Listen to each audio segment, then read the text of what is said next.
प्रभु दीन दयाल, दीन दयाल प्रभु दीन दयाल, दीन दयाल प्रभु दीन दयाल। तुम्ही परम दयाल प्रभु परम दयाल, केशव माधव दीन दयाल। तुम्ही परम दयाल प्रभु परम दयाल, केशव माधव दीन दयाल।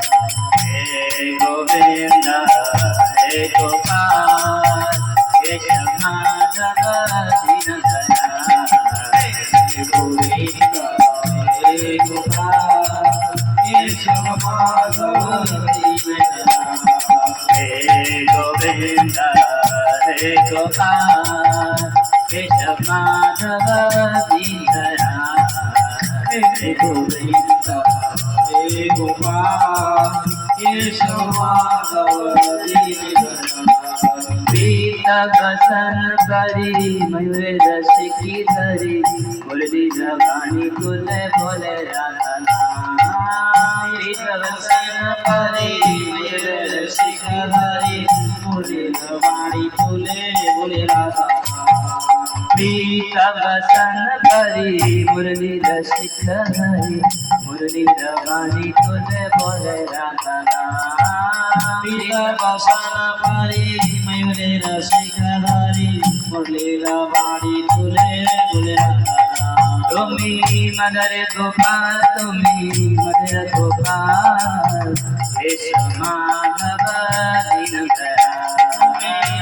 गोपाल प्रभु मदर गोपाल, केशव माधव दीन दयाल।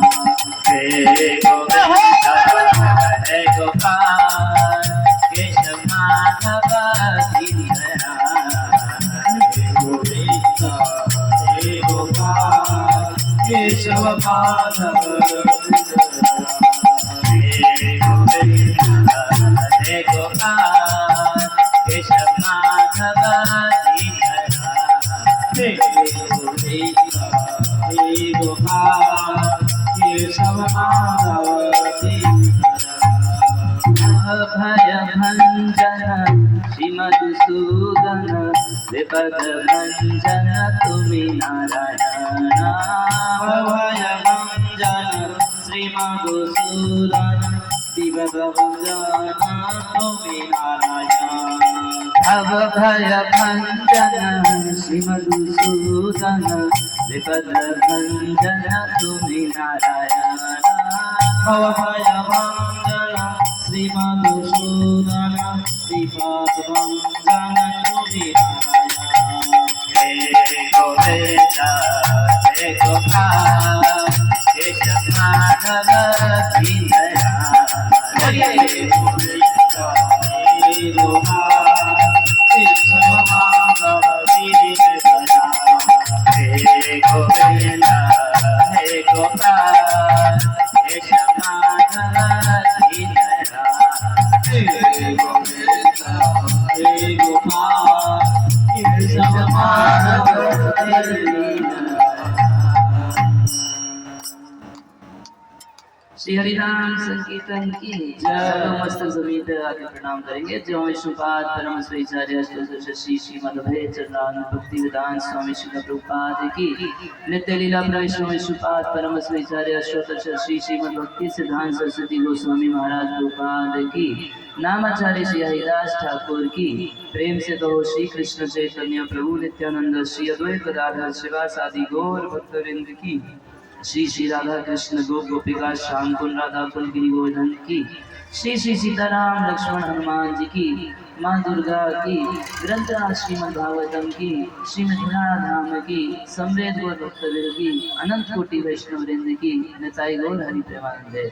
जय समवेद भक्तवृंद, जय समवेद भक्तवृंद, जय समवेद भक्तवृंद। गुरु और पुराण। ओम अज्ञानतिमिरान्धस्य ज्ञानाञ्जनशलाकया चक्षुरुन्मिलितं येन तस्मै श्रीगुरुवे नमः। श्रीचैतन्यमनोभीष्टं स्थापितं येन भूतले स्वयं रूपा कदा मह्यं ददाति स्वपदान्तिकम् वैराग्ययुद्भक्तिरसं प्रयत्नै अपायनं मामभीप्सुमन्दं कृपां बुद्धिपरदुःखदुःखी सनातनं प्रभुमाश्रयामि।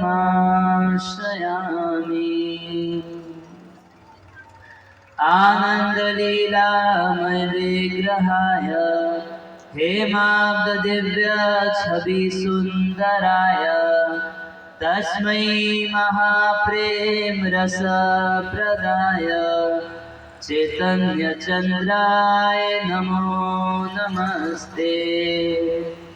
हे कृष्ण करुणा सिन्धु दीनबन्धो जगत्पते गोपेश गोपिका कांत राधा कांत नमोस्तुते।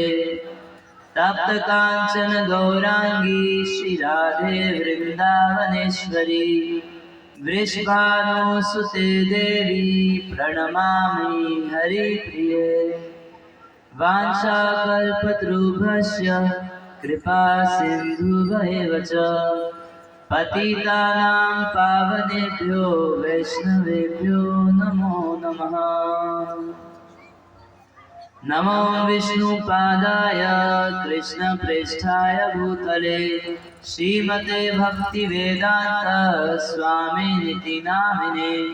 नमस्ते सरस्वतीदेवे गौरवाणी प्रचारिणे निर्विशेष शून्यवादी पाश्चात्यदेशतारिणे। जय श्री कृष्ण चैतन्य प्रभु नित्यानंद श्री अद्वैत गदाधर शिवासादि गौर भक्तवृंद। हरे कृष्णा कृष्णा कृष्णा हरे हरे हरे राम राम राम हरे हरे।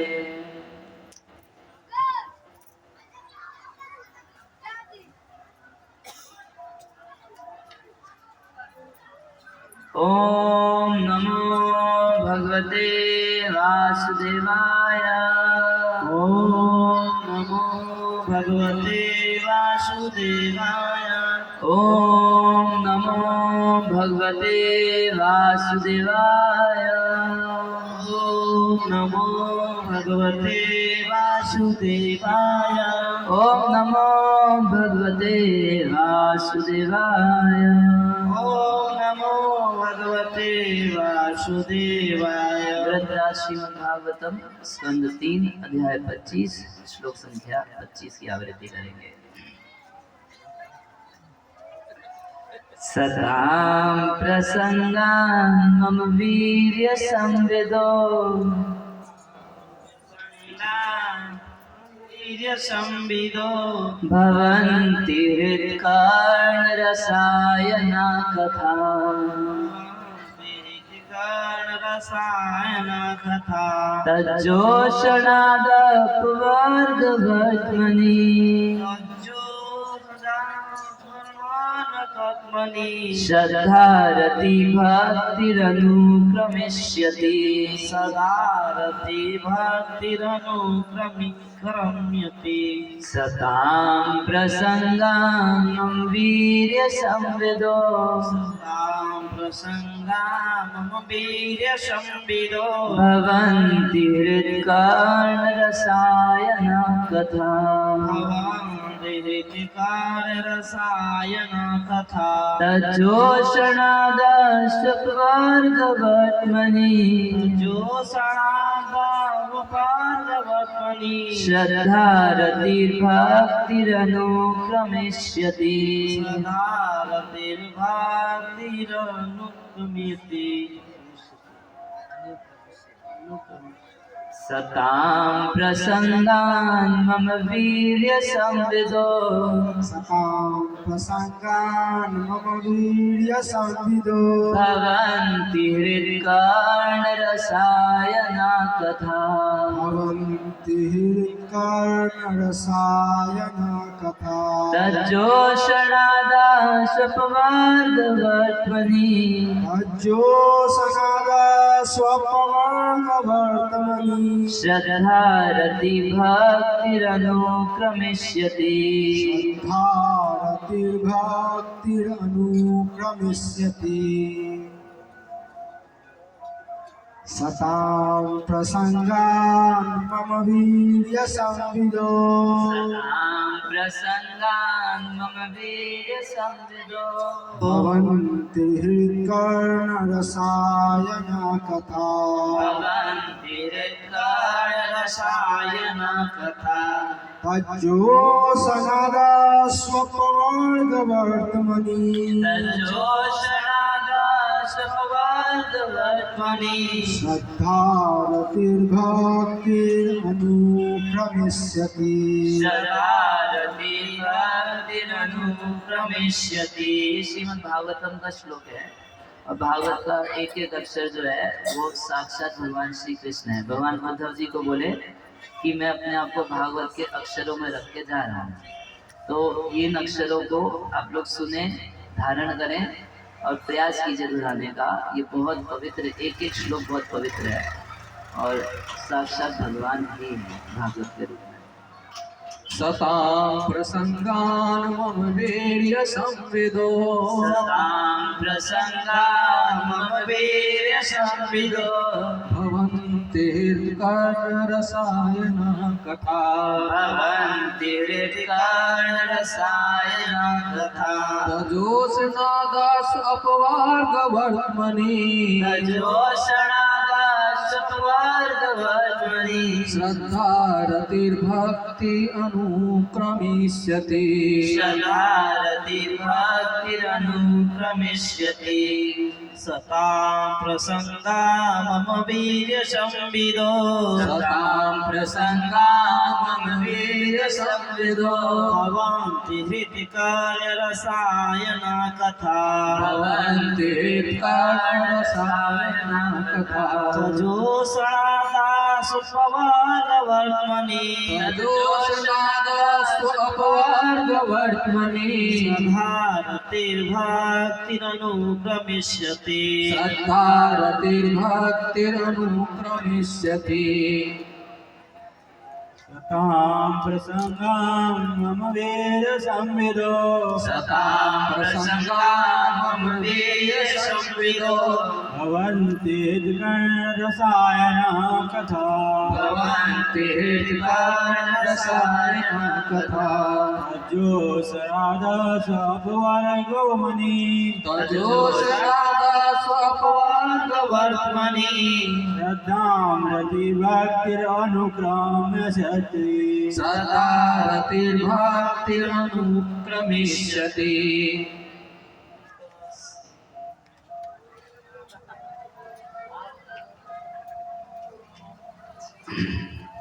शब्दार्थ दोहराइए। सतां सतां भक्तों के संग में है, प्रसंगा उनके प्रकृष्ट रूपेण संग में है, प्रकृष्ट रूपेण संग में मम मुझ भगवान की मुझ भगवान की वीर्य संविदो वीर्य संविदो कथाएं होती हैं। कथाएं होती हैं। भवंती भवन्ति इससे हो जाता है से हो जाता है हृदय में हृदय में कानों को रसायन रसायन बहुत आनंद देने वाली हैं। बहुत आनंद देने वाली है कथा कथा मेरी कथाएं मेरी कथाएं तत् उससे जोशना जोशना अनुशीलन से उसके अनुशीलन से के अनुशीलन से आंसू बहुत बहुत जल्दी ही जल्दी अपवर मुक्ति का वर्तमनी रास्ता खुल जाता है। रास्ता खुल जाता है। श्रद्धा श्रद्धा पहले पहले दृढ़ श्रद्धा दृढ़ श्रद्धा फिर रति रति भगवान के प्रति आकर्षण भगवान के प्रति आकर्षण भक्ति भगवान की प्रेमा भक्ति भगवान की प्रेमा भक्ति अनुक्रमिष्यति अनुक्रमिष्यति क्रम से धीरे धीरे होती है। क्रम से धीरे धीरे होती है। तो हम लोग कल श्रवण कर रहे थे कि किस प्रकार से कर्दम मुनि भगवान की स्तुति किए और उनसे संन्यास के लिए परमिशन लिए, आज्ञा लिए घर छोड़ के संन्यास लेने की।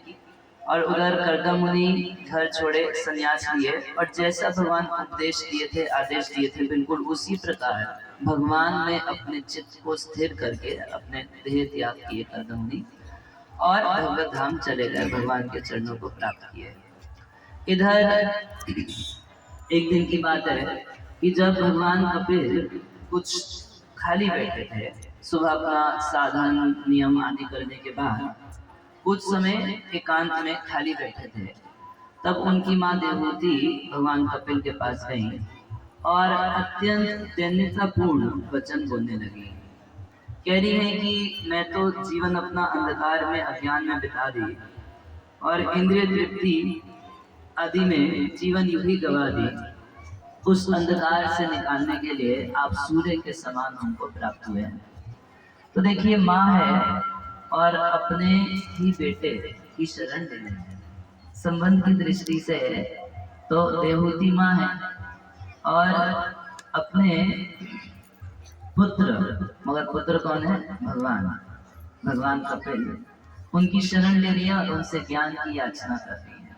भगवान भगवद गीता में कहते हैं तद्विधि प्रणिपातेन परिप्रश्नेन सेवया उपदेक्ष्यन्ति ते ज्ञानं ज्ञानिनस्तत्तदर्शिना। तद्विधि, ज्ञान प्राप्त करने की क्या विधि है? तद्विधि प्रणिपातेन, सबसे पहले तो प्रणिपात, विनम्रता के साथ प्रणिपात करते हुए जिज्ञासा रखनी चाहिए। प्रणिपातेन परिप्रश्नेन, फिर जिज्ञासा रखनी चाहिए। अगर चैलेंजिंग मूड में पूछे गए तो ये साधु का कोई कर्तव्य नहीं है कि वो हर प्रश्न का उत्तर दे। देखिए, प्रहलाद महाराज से 3 जने एक ही सवाल पूछे। जब प्रहलाद महाराज हमेशा भगवान की भक्ति की बात करते थे तो सबसे पहले प्रहलाद महाराज से उनके गुरुकुल के टीचर जो थे शंड और अमर, वो पूछे कि प्रहलाद, स्कूल के किसी बच्चे को गीता का एक श्लोक नहीं आता और तुम चढ़ बड़ा इतना गीता का श्लोक बोलते हो, ये गंदी चीज तुम कहाँ से सीखे? ये भगवान का श्रवण करना चाहिए, कीर्तन करना चाहिए, भजन करना चाहिए, इतनी गंदा सीख तुमको कहाँ से मिली? हम लोग तो स्कूल में नहीं पढ़ाते, हम तो स्कूल में तुमको पॉलिटिक्स पढ़ाते हैं, साम दाम दंड भेद क्या क्या पढ़ाते हैं, वो सब तो नहीं, मगर तुमको भक्ति भजन की बड़ी पढ़ाई पढ़ ली हो। तो कौन सिखाया? तो उनकी इंटेंशन क्या थी कि तू नाम बता दे, कौन तेरे को भक्त बनाया, उसको हम अरेस्ट करवाएंगे और उसको फांसी करवा देंगे। तो प्रहलाद महाराज सब जानते थे, बोले भाई इनको तो जवाब देना नहीं है। इतना सुंदर उत्तर दिए, बोले कि जो भगवान परमात्मा रूप में सबके हृदय में रहते हैं और सबको नचा रहे हैं, तुमको इतना ये मेरा तुम्हारा मेरा पक्ष विष्णु का पक्ष अलग, ये जो तुम्हारे को बुद्धि दिए, असत बुद्धि दिए, वो ही भगवान परमात्मा रूप, वो परमात्मा ही मेरी बुद्धि को अपनी ओर खींच लिए। कौन भक्त बनाया समझ में आया? कुछ नहीं, कुछ समझ में नहीं आया। परमात्मा। उसके बाद एक दिन हिरण्यकशिपु पकड़ लिया। हिरण्यकशिपु गोद में बिठाया, प्रहलाद महाराज से पूछा कि बेटा सबसे बढ़िया पढ़ाई क्या पढ़े हो स्कूल में, अपने गुरुओं से सबसे बेस्ट पढ़ाई क्या सीखे? बोले वो स्कूल के गुरु लोग तो शंडमर एकदम तमोगुणी पढ़ाई पढ़ाते थे, हम अपने गुरु नारद जी से बहुत सुंदर पढ़ाई पढ़े भगवान की भक्ति की, तो वो सुना दिए। अच्छा, एकदम हिरण्यकशिपु की गोद में बैठ के बोल रहे हैं, कोई भय नहीं, असुर राज की गोद में बैठ के बोल रहे हैं भक्ति का। बड़ा गुस्सा आया, बेटे को उठा के गोद से फेंक दिया। उसके बाद शंडमर के ऊपर गुस्सा करने लगा कि तुमको पैसे इसलिए देते हैं स्कूल में ये सब पढ़ाने के लिए। बोले मालिक, हम लोग की कोई गलती नहीं, न मत परिणतम न पर प्रणीतम, हम लोग कुछ नहीं सिखाए इसको। कैसे कैसे? अब बोला तो अब इसी से पूछता हूँ। तो फिर प्रहलाद महाराज से पूछा कि प्रहलाद तेरी इतनी असद बुद्धि कैसे हो गई कि भगवान की भक्ति करनी चाहिए, ये विष्णु विष्णु करता रहता है, तेरी इतनी कुमति कहाँ से हो गई, कौन सिखाया तुझको? तो प्रहलाद महाराज जानते थे कि हिरण्यकशिपु पूछ रहा है, मगर इसके लिए नहीं पूछ रहा कि नाम बता दो तो हम भी उसी के चरण पकड़ के भक्ति कर लेंगे। वो भी पूछ रहे क्यों? कि उसका मर्डर करवाएंगे। तो प्रहलाद महाराज बोले, मदीना कृष्णे परतो स्वतोवा मिथो विपत्ते गृहीव्रतानाम। कह रहे तुम्हारे जैसे गृहीव्रतानाम घर गृहस्थी में आसक्त लोग मति न कृष्ण मति ना तो परतो किसी के सिखाने से लग जाती है, ना स्वतः ना अपने प्रयासों से लग जाती है। बोले अच्छा दोनों मिलके करें, तो कह रहे मिथो विपत्ते, दोनों मिलके करें तब भी नहीं कृष्ण मति लगती। मैं तेरे से ये पूछा कि कृष्ण तेरी मति कैसे लग गई, तू ये प्रवचन करने क्यों लग गया कि कृष्ण मति कैसे न लगती है। कह रहे नेशा मति स्थावत गुरु ब्रह्मांग्री, तब तक भगवान श्री कृष्ण मति नहीं लगती जब तक महत पाद रजोभिषेकम, जब तक भगवान के चरण, भगवान के भक्तों के चरण कमलों की धूली से पूरा अभिषेक ना हो जाए तब तक नहीं लगेगी। तो जवाब दिए, उसका सवाल था कि नाम बता दे, नाम कुछ बता के नहीं दिए। अरे तो इतना भी तो बता दे कि तेरे को किसकी चरण धूली मिली, तो वो नहीं बताया। एक दिन की बात है जब प्रहलाद महाराज असुर बालकों को भक्ति का उपदेश किए, बहुत सुंदर उपदेश जब हो गया पूरा, सारे के सारे बच्चे पूछे प्रहलाद तुम्हारे घर में तो कोई साधु घुस नहीं सकता। हिरण्यकशिपु बहुत स्ट्रिक्ट था, एकदम घर के बाहर लिख रखा था कि कुत्तों से सावधान, अंदर कुत्ते रहते हैं। अब देखेंगे ऐसे बहुत सारे असुर लोग होते हैं जिनके घर में साधुओं की एंट्री बैन होती है, कोई आ जाए साधु नहीं आ सकता। तो बोले घर में तो तुम्हारे साधु का प्रवेश है नहीं, और ये षंड और अमर इन दो टीचर के अलावा तीसरा टीचर हम जानते नहीं, तो तुमको ये भगवान की भक्ति का, ये आत्मा का ज्ञान, ये सब ज्ञान कहाँ से मिला। तब प्रहलाद महाराज अब देख रहे हैं कि ये लोग क्यों पूछ रहे हैं। ये पूछ रहे हैं कि प्रहलाद हमें इसलिए बता दो, तुम्हारे ज्ञान का सोर्स पता चल जाएगा तो हमारी श्रद्धा दृढ़ हो जाएगी कि कहाँ से बोल रहे हैं, क्या बात है, कौन ये बात बताया। तो बता दिए कि जब मैं अपनी माँ के घर में था, दयादू के घर में था, तो उस समय नारद जी मेरी माँ को और मुझको उपदेश दिए, गर्भ में ही मैं भगवान की भक्ति नारद जी से सीख के आया। कह रहे हैं कि और उसी प्रकार से जैसे मैंने अपने गुरु नारद के शब्दों में, नारद जी ने कहाँ से सीखा, तो कह रहे नारद जी ने स्वयं भगवान नारायण से सीखा, नारायण से नारद ने सीखा, नारद से हमने सीखा। और कह रहे हैं कि यदि श्रद्धते वचः भवतामपि भूयान्ने यदि श्रद्धते वचः वेशारदी धी श्रद्धा स्त्री बालानाम च मे यथा। कह रहे हैं कि अगर जैसे मैंने अपने गुरु के वाक्यों में श्रद्धा की, यदि श्रद्धते, यदि तुम हमारे वचन में श्रद्धा कर लोगे तो किसी स्तर का व्यक्ति क्यों ना हो, स्त्री बालानाम च मे यथा, स्त्रियां हो चाहे हमारे जैसे 5-5 साल के छोटे बच्चे हों, सबकी बुद्धि तीनों गुणों को पार करके पूरा पूरा कृष्ण कॉन्शियस हो जाएगी। तो 3 जने सेम क्वेश्चन पूछे, मगर जवाब किसको दिए, एक ही ग्रुप को दिए, बाकी दोनों को सही सही जवाब नहीं दिए। कुछ तो बताए मगर अब आप बुद्धि खुद सुलझाते रहिए। तो साधु के ऊपर, भगवान के ऊपर कोई प्रेशर नहीं कर सकता कि आपको ज्ञान है तो आपको देना पड़ेगा। इसलिए गीता में भगवान बोले तद्विधि प्रणिपातेनः, प्रणिपात करके, प्रणाम करके, शरणागत होके, परिप्रश्नेनः, प्रश्न करना चाहिए। और उसके पीछे भाव कैसा होना चाहिए, प्रणिपातेन परिप्रश्नेन सेवया, सेवा पूर्वक प्रश्न पूछना चाहिए। जो कहा है, कई लोगों की आदत होती है क्वेश्चन 20,000 पूछते रहते हैं, जो बताओगे करेंगे कुछ नहीं, फिर अगली बार फिर आ जाएंगे, फिर सवाल पूछेंगे, फिर अगली बार फिर सवाल पूछेंगे, फिर अगली बार फिर सवाल पूछेंगे, मगर करना कुछ नहीं है उनको, बस उनको शौक है सवाल पूछने का। तो भगवान कह रहे हैं कि उपदेशन्ति ते ज्ञानम, तुमको ज्ञान का उपदेश मिलेगा, किससे, ज्ञानिन तत्त्वदर्शिनः, जो ज्ञानी है वो ज्ञान दे सकता है। विशेष रूप से कह रहे हैं तत्वदर्शी जो है उससे ज्ञान प्राप्त करो, केवल तत्वज्ञ नहीं, तत्वदर्शी से ज्ञान प्राप्त करो।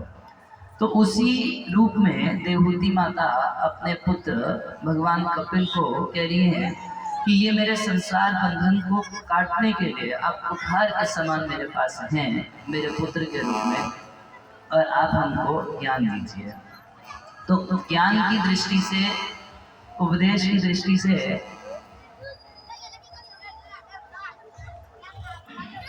वहाँ से मोबाइल हटाइए, यहाँ का मोबाइल नहीं डिस्टर्ब करता, वहाँ का मोबाइल डिस्टर्ब करता है। उन तारों के पास मोबाइल रहता है तो वो आवाज देता है। उपदेश की दृष्टि से दो प्रसंग बहुत बड़े हैं श्रीमद् भागवतम में।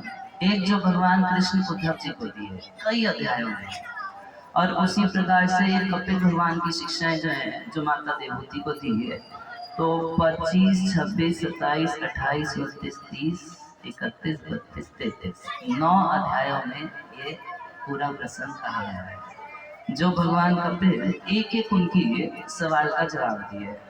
तो निश्चित रूप से अब आज और कल 2 ही दिन में ये 9 अध्याय का प्रसंग हम लोगों के लिए 1 महीने का टॉपिक है। तो 1 महीने अगर हो तब तो इसको पूरा कवर किया जा सकता है, मगर इसमें से कुछ महत्वपूर्ण शिक्षाओं को मैं निश्चित रूप से दूंगा। भगवान कह रहे हैं योग आध्यात्मिक पुंसा मतो निश्चिसाय में अत्यंतो परियत्र दुखस्य च सुखस्य च। कह रहे हैं एक योग जो है, कैसा योग? आध्यात्मिक योग। ये बच्चे यहाँ पर ना खेल रहे हैं, थोड़ा सा पीछे निकल जाए। ये आध्यात्मिक योग है मतो निश्चय में, और ये निश्चय ये एकदम सबसे बड़ा श्रेय प्रदान करने वाला है। देखिए इस संसार के सुख दुख के बारे में सभी लोगों की जिज्ञासा होती है, मगर प्रभुपाद जी तो बहुत विचित्र उपमा दे रहे हैं। प्रभुपाद जी कह रहे हैं कि एक गीला मल होता है और एक सूखा मल होता है। तो गीला मल ज्यादा बास मारता है, सूखा मल बास कम मारता है। उसी प्रकार से संसार के दुख जो है वो गीला मल जैसे है, ज्यादा बास मारते हैं, मगर संसार के सुख कैसे हैं? वो सूखे मल के जैसे होते हैं। तो बास नहीं मारते हैं, मगर है वो मल, है कचरा। क्यों? क्योंकि संसार का हर सुख दुख उसके साथ फ्री आता है। जैसे आप लोग कहीं शॉपिंग करने जाएंगे तो वहाँ लिखा रहता है बाय 1 गेट 2 फ्री। तो बिल्कुल उसी हिसाब से संसार का जो सुख है उस सुख के साथ 2-4 दुख साथ में आते हैं। जैसे कोई व्यक्ति विवाह करता है तो लड़ाई झगड़े फ्री में साथ में आते हैं, नहीं आते? बच्चा पैदा करता है तो उसके साथ दुख फ्री में आता है, और कुछ खा पी लेता है तो खाते समय सुख मिलता है, मगर ज़्यादा खा ले तो वही सुख दुख का कारण भी बन जाता है। ये जब मैं बोलता हूँ तो मुझको एक कथा याद आ जाती है। एक हकीकत है, सत्य घटना है। एक विदेशी भक्त थे, तो एक बार पंजाब लुधियाना में हम लोग का रथ यात्रा मनाया जाता है बहुत विशाल स्तर पर। तो रथ यात्रा में गए, आप जानते हैं पंजाब के लोग आटे का हलवा बनाते हैं बहुत सुंदर, और उसमें हलवे से ज़्यादा लगता है कि घी डालते होंगे। किसी गुरुद्वारे में जाएंगे तो आपको मिलता है वैसा हलवा। तो वैसे ही रथ यात्रा में बनाए थे, बहुत सुंदर हलवा बनाए, एकदम घी से भरा हुआ। और ये विदेशी भक्त थे, तो प्रसाद लिए तो एक दोना उनको हलवा दिए। पहली बार जीवन में हलवा खाए थे, अच्छा लगा, बोले और दे दो, फिर खाए, और दे दो, फिर खाए। 4, 5, 7 दोना जब हलवा खा लिए तो भक्त बाल्टी पकड़ा दिया, बोला प्रभु जी ले जाओ रूम पे, आराम से पा लेना। अच्छा, रात को 1-1 घंटा पूरा बढ़िया से, अच्छा तो बहुत लग रहा था, पूरा हलवा, पूरा बाल्टी भर के हलवा खा गए। रात को पेट में दर्द हुआ, बहुत भयानक पेट में दर्द हुआ। तो दवाई वाई कोई दी तो उससे ठीक नहीं हो रहा, तो हॉस्पिटल लेके गए। हॉस्पिटल लेके गए तो डॉक्टर बोला कि पेट काट के हलवा निकालना पड़ेगा। तो पेट काटा, हलवा निकाला। अब उस दिन तो बोला मैं तो जीवन में हलवा नहीं खाऊंगा कभी। ठीक है, अब वृंदावन रहते हैं वो। अगले साल फिर लुधियाना में रथ यात्रा हुई, फिर रथ यात्रा में चले गए। अब प्रसाद था वहाँ पर वही आटे का हलवा। तो अब पिछले साल की घटना याद है, बोले ज्यादा नहीं खाऊंगा पिछले साल जैसे, 1 दोना खा लेता हूँ। तो 1 दोना खाया, तो 1 दोना खाया, ये तो लगता है कि पच गया, 1 दोना और खा लेता हूँ। अब 3-4 दोना खाया तो तब तक भक्त बाल्टी सामने प्रभु जी ले जाओ। अब ले गया, बोला कि अरे अब तो 1 साल में स्वास्थ्य पहले से अच्छा हो गया, कुछ नहीं होगा। करते करते पूरा बाल्टी हलवा फेंक दिया। फिर रात को पेट में दर्द हुआ, हॉस्पिटल लेके गए तो डॉक्टर बोला कि दूसरी तरफ से काट के हलवा निकालना पड़ेगा। अभी वो भक्त है वृंदावन में, दो तरफ उनके पेट में ऐसे कट पड़ा है, वो सबूत है। ज्यादा भोग भोग लेंगे तो दुख का कारण बन जाता है। और भोगों का स्वरूप है कि कोई व्यक्ति कितना भोग भोग ले, सेटिस्फाई नहीं हो सकता। एक जलन बनी रहती है, और चाहिए और चाहिए, और जितना आप सप्लाई कर देंगे उतना और चाहिए की लालसा भी बनी रहती है, और सुख भी नहीं हो पाता। तो इस संसार का कोई सुख जो है, A to Z कोई सुख, वो सब दुख के साथ मिला हुआ आता है। तो भगवान कह रहे हैं कि अत्यंतो परितीयतः दुःखस्य च सुखस्य च, ये दुख से और सुख से, दोनों से ऊपर, भौतिक सुख नहीं, भौतिक दुख नहीं, दोनों से ऊपर आध्यात्मिक सुख, जो आत्यंतिक सुख है, जिस सुख को पाने के बाद और कुछ पाने को नहीं रहता, जिस सुख को पाने के बाद व्यक्ति पूर्ण रूप से तृप्त हो जाए, सेटिस्फाई हो जाए, तो वो जैसे जिस योग से प्राप्त होता है, वो साधन, वो योग मैं तुमको कहूँगा। तो अब देवहूति माता पूछी, अच्छा तो आप कुछ अपने से बना के कोई नया योग बताइए, है ना? अब वो मत बताइए, 5000 साल पुराना बासी आदम बाबा के जमाने का ज्ञान हमको मत दीजिएगा। कुछ लोगों का ये भाव होता है, कुछ नया बताइए, कुछ नया बताइए। तो सबसे नया तो यही है भगवद गीता, इससे ज्यादा नया कुछ नहीं है। सबसे पुराना है और सबसे नया है, ये नित्य नूतन है। अब जितनी बार भगवद गीता पढ़ेंगे आपको लगेगा कि मैं पहली बार पढ़ रहा हूँ और इसमें मुझको कुछ नई नई बातें पता चली है। पढ़ चुके हैं, जो नहीं पढ़े हैं वो सोचते हैं अरे इसमें क्या कचड़ा बातें लिखी होंगी, बोरिंग है। एक बार पढ़ ले, उसके बाद नहीं बोल सकता कि बोरिंग है। अब जितनी बार पढ़ेगा, ऐसे बड़े बड़े लोगों ने, जैसे एल्बर्ट आइंस्टाइन ने, महात्मा गांधी ने, कई लोगों ने भगवद गीता के बारे में बोला है कि हम जितनी बार भगवद गीता पढ़ते हैं हमको इसमें नया नया अर्थ प्राप्त होता है। तो सबसे नया क्या है?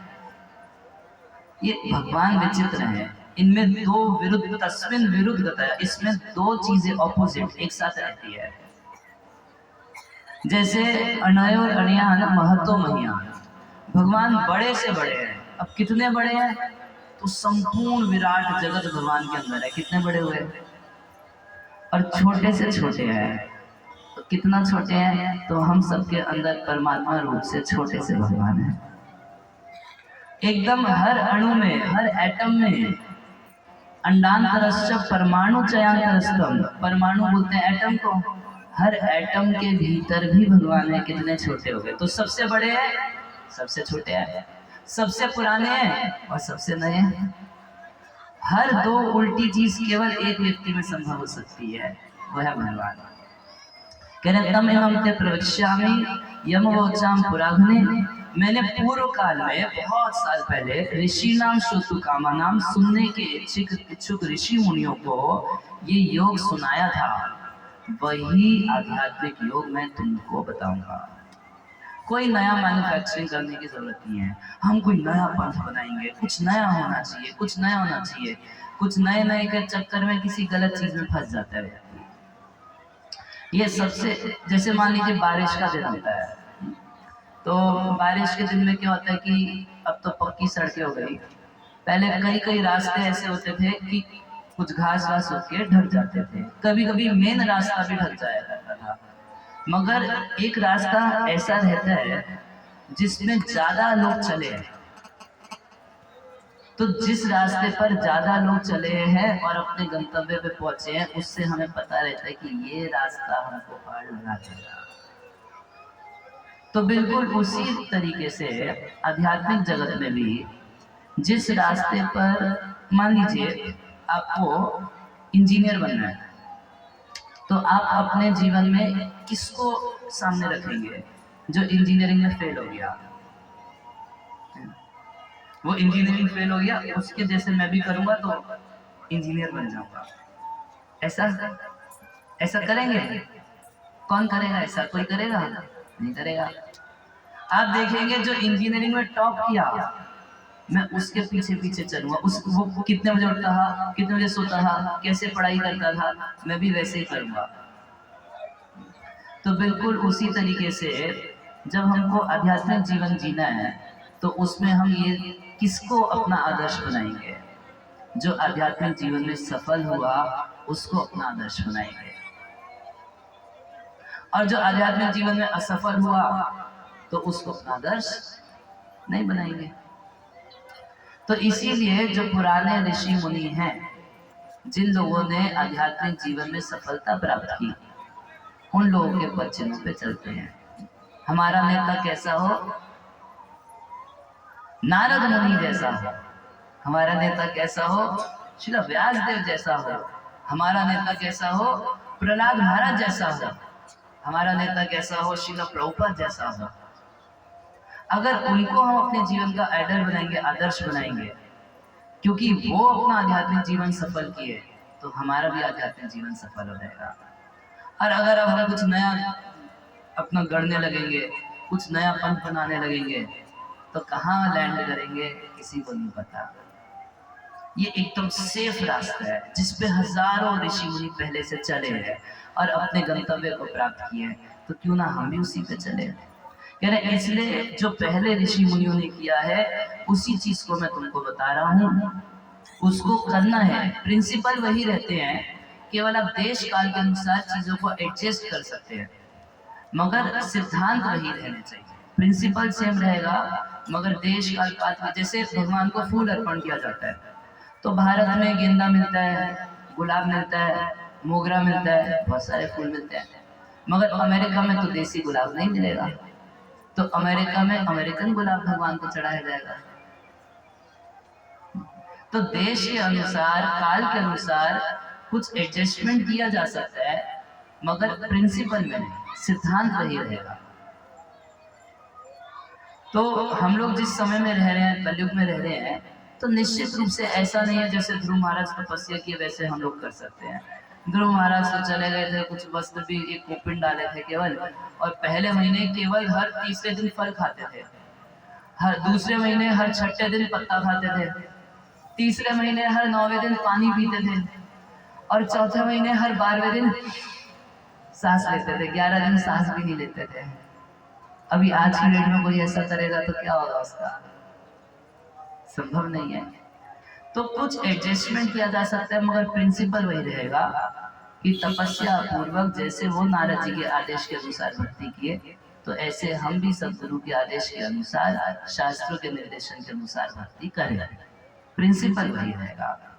कह रहे चेतक फलस्य बंधाय मुक्तये चात् मनोमतम गुणेषु सत्तम बंधाय रतम वा पुंसी मुक्त है। चेतः, ये जो चित्त है, कह रहे ये चित्त जो है, मन जो है, मन ही बंधन का कारण है और मन ही मुक्ति का कारण है। भगवान भगवद गीता में बोले कि मन जो है वही हमारा मित्र है और मन ही हमारा सबसे बड़ा शत्रु है। अगर किसी का मन नियंत्रण में है तो उसका बेस्ट फ्रेंड है, और जिसका मन नियंत्रण में नहीं है तो शत्रु बाहर नहीं है, शत्रु यहाँ बैठा है उसका अंदर। उसको पूरा संसार अपना शत्रु दिखाई देगा, मगर वास्तव में उसका मन उसका शत्रु है, जो उसके कंट्रोल में नहीं है, सुनता नहीं है, उसकी ही नहीं सुनता, दूसरे की क्या सुनेगा। चेतक फलस्य बंधाय मुक्ताय चात् मनोमतम, ये चित्त जो है यही बंधन यही मुक्ति। अच्छा, कैसे बंधन और कैसे मुक्त? गुणेषु सत्तम बंधाया, अगर माया में चित्त लगा हुआ है, संसार में चित्त लगा हुआ है तो बंधन आया, बंधन हो जाता है। और रतम व पुंसी मुक्त है, और यदि परम पुरुष भगवान श्री कृष्ण में लगा हुआ है तो वो मुक्त है। एकदम सिंपल फॉर्मूला। अगर हम माया कॉन्शियस हैं तो बंधन है, अगर हम कृष्ण कॉन्शियस हैं तो हम मुक्त हैं। इसलिए प्रभुपाद जी संपूर्ण विश्व में एक इंटरनेशनल सोसाइटी बनाए, अंतरराष्ट्रीय संघ, मतलब एसोसिएशन, सोसाइटी, अंतरराष्ट्रीय श्री कृष्ण भावनामृत संघ।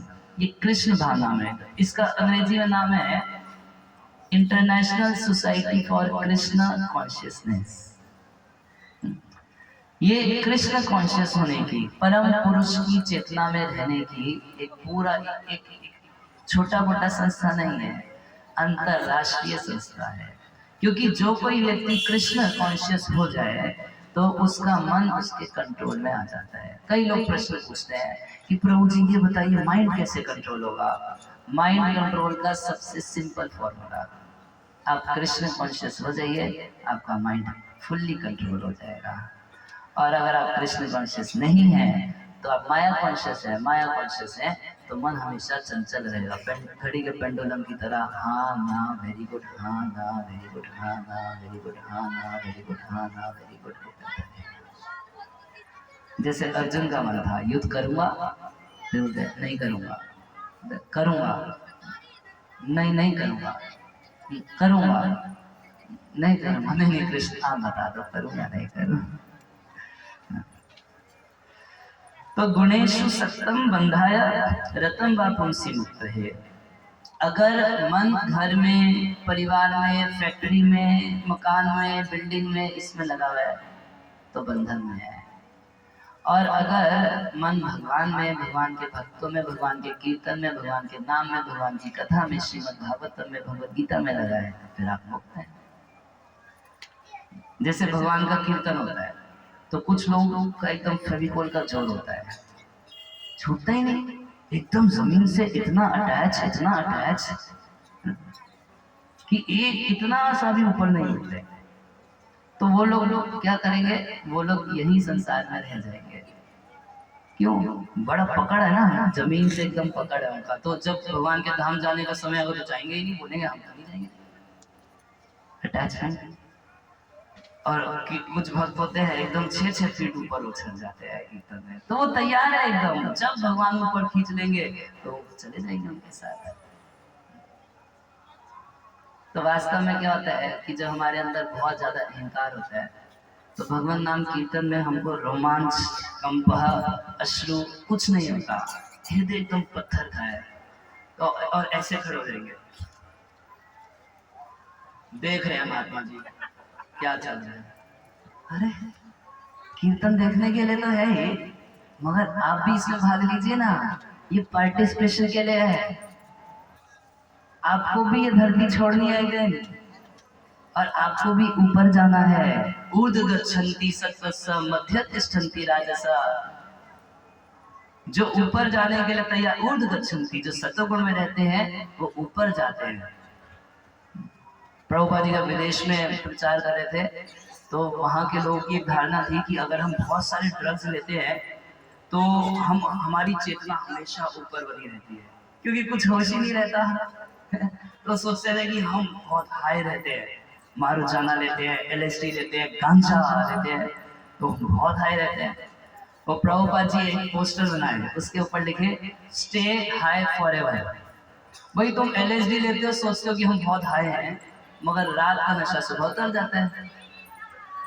तो अगर आप 24 घंटे एकदम हाई रहना चाहते हैं तो उसके लिए भगवान ने महामंत्र दिया है, इसका कीर्तन कीजिए, नाचिए, भगवत अर्पित प्रसाद पाइए, नाम जप कीजिए और हमेशा अपनी चेतना को ऊंचा रखिए। हरे कृष्णा कृष्णा कृष्णा हरे हरे, हरे राम राम राम हरे हरे। इस तरीके से कोई व्यक्ति, छोटे से छोटा बच्चा, 4-5 साल 7 साल का बच्चा भी इस कीर्तन के माध्यम से आध्यात्मिक सिद्धि प्राप्त कर सकता है, सर्वोच्च आध्यात्मिक सिद्धि प्राप्त कर सकता है। करना क्या है, कीर्तन में गाना है, कीर्तन में नाचना है और भगवान को अर्पित महाप्रसाद पाना है। चैंटिंग, डांसिंग एंड फीस्टिंग, 3 काम कर ले व्यक्ति तो सर्वोच्च आध्यात्मिक सिद्धि प्राप्त कर सकता है। अहम मम अभिमान, ये जो अहम और मम का अभिमान है, उथई काम लोभ आदि भी मले। अहम और मम से काम, लोभ और आदि में क्या क्या आएगा, क्रोध वगैरह। देखिए इतना तो कल हम समझा दिए कि जितना हमको अहंकार होता है, हर अहंकार से कुछ कामना होती है। जब कामना पूरी हो जाती है तो लोभ बढ़ता है और चाहिए, इतना कुछ मेरे अनुसार हो तो बाकी भी मेरे अनुसार होना चाहिए। लोभ बढ़ता है, ये और मिल जाए, ये और मिल जाए, ये और मिल जाए, ये भी मिल जाए। और कामना पूरी नहीं होती है तो क्रोध आता है। तो दोनों ही काम के अनुज हैं। काम के बाद आते हैं। काम अगर पूरा हुआ तो लोभ बढ़ेगा, काम पूरा नहीं हुआ तो क्रोध बढ़ेगा।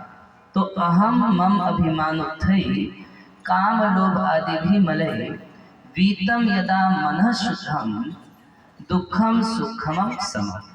कह रहे यदि कोई व्यक्ति वीतः इन दो पर इस पे विजय प्राप्त कर ले, अहम मम पर विजय प्राप्त कर लिया तो काम नहीं, काम के कारण लोभ और क्रोध नहीं, मन शुद्ध हो जाएगा तो सुख और दुख में एक समान हो जाएगा, वो व्यक्ति मुक्त है, उसका मन मुक्त हो जाता है। हम लोग सुख से प्रभावित होते हैं तो हमेशा सुख की कामना करते रहते हैं, दुख आता है तो दुख मिटाने के लिए कोशिश करते रहते हैं। सुख दुख में जो सम हो जाए उसी को योगी कहा जाता है। समत्वम योग उच्यते। आप सोचेंगे अरे रामदेव बाबा को बताए थे कि ये इसको योग बोलते हैं। थोड़ा सा भगवत गीता से जान लीजिए, योग का मतलब स्पष्ट। समत्वम योग उच्यते। जब संसार के सुख दुख सर्दी गर्मी हानि लाभ इस समय व्यक्ति सम हो जाए, शांत हो जाए, तो उसको योगी कहा जाता है। तो वास्तव में सुख दुख है ही नहीं संसार में, केवल मन मान लेता है कि इसमें सुख है और इसमें दुख है, केवल एक मन की मान्यता है। अगर मेरे मन के अनुसार सब कुछ हुआ तो मैं सुखी हूँ, और मेरे मन के अगेंस्ट कुछ हो गया तो मैं दुखी हो जाता हूँ। बस सुख और दुख इतना ही है, यही सुख दुख है। ये लोग मुझसे दुख क्यों होता है, भगवान दुख देते हैं, माया दुख देती है, कर्मों के कारण दुख है, क्या दुख का क्या कारण है। तो एक अवंती ब्राह्मण हुए, भागवत के 11वें स्कंद की कथा आती है। बहुत अमीर ब्राह्मण थे मगर थे एक नंबर के कंजूस। तो ना तो कभी दान देते थे, ना परिवार में पैसा खर्च करते थे, और ना कभी खुद पे पैसा खर्च करते थे। भाई अगर पैसा है आपके पास दान कर लो, नहीं दान करेंगे खत्म हो जाएगा। अच्छा ठीक है, तो कम से कम घर वालों को कुछ सुख सुविधा दे दो। वो कहा नहीं, वो भी नहीं देंगे। भाई तो खुद तो थोड़ा सा खा लो, जलेबी लड्डू कुछ तो खा लो। वो भी नहीं खाएंगे, इकट्ठा करेंगे बस। तो ऐसा इकट्ठा करने वालों के साथ क्या होता है कि डॉक्टर और हॉस्पिटल ज्यादातर ले जाते हैं, कभी चोर डकैत ले जाते हैं, बहुत सारे लोग आके ले ही जाते हैं। तो कालक्रम में उसका धन संपत्ति तो सब लूट गया।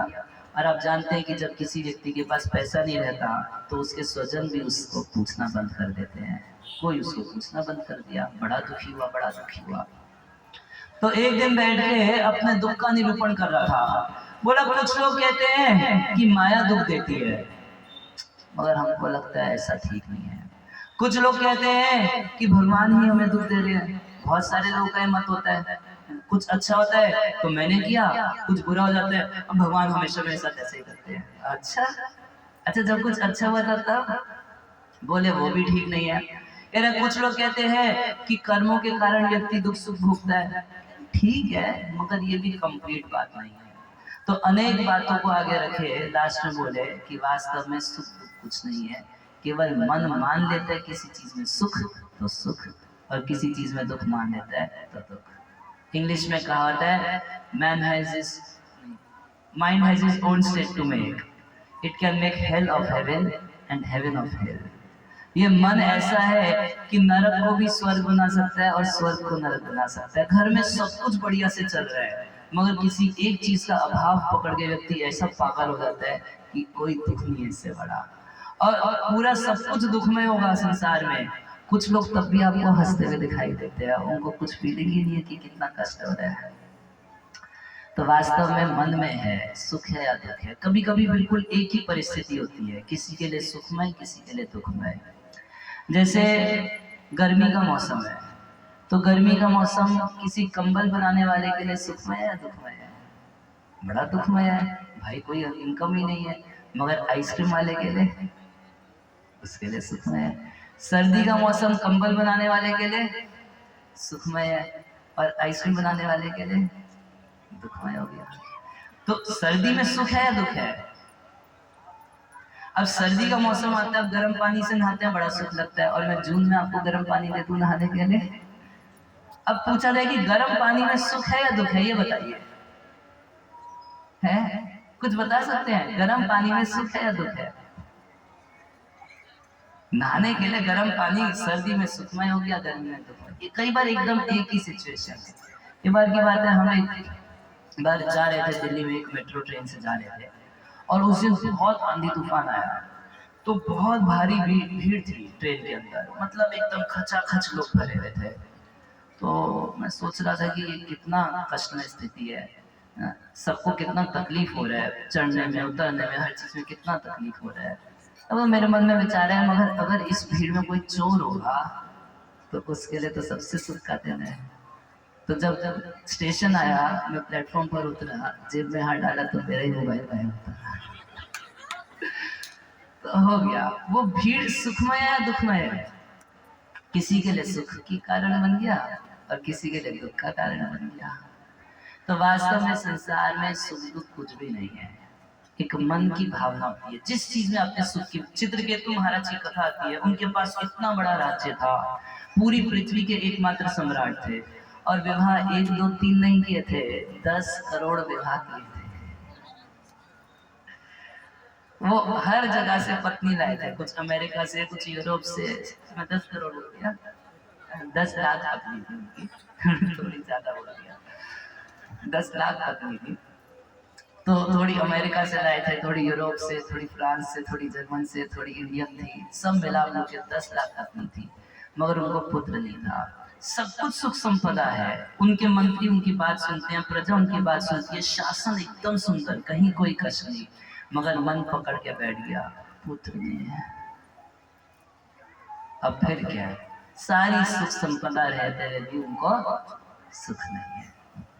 तो बात सारी इतनी है कि ये जो मन है, मन ही संसार में सबका सबसे बड़ा मित्र है और सबसे बड़ा शत्रु है। यदि मन नियंत्रित नहीं है तो सबसे बड़ा शत्रु है, और अगर मन नियंत्रण में है तो सबसे बड़ा मित्र है।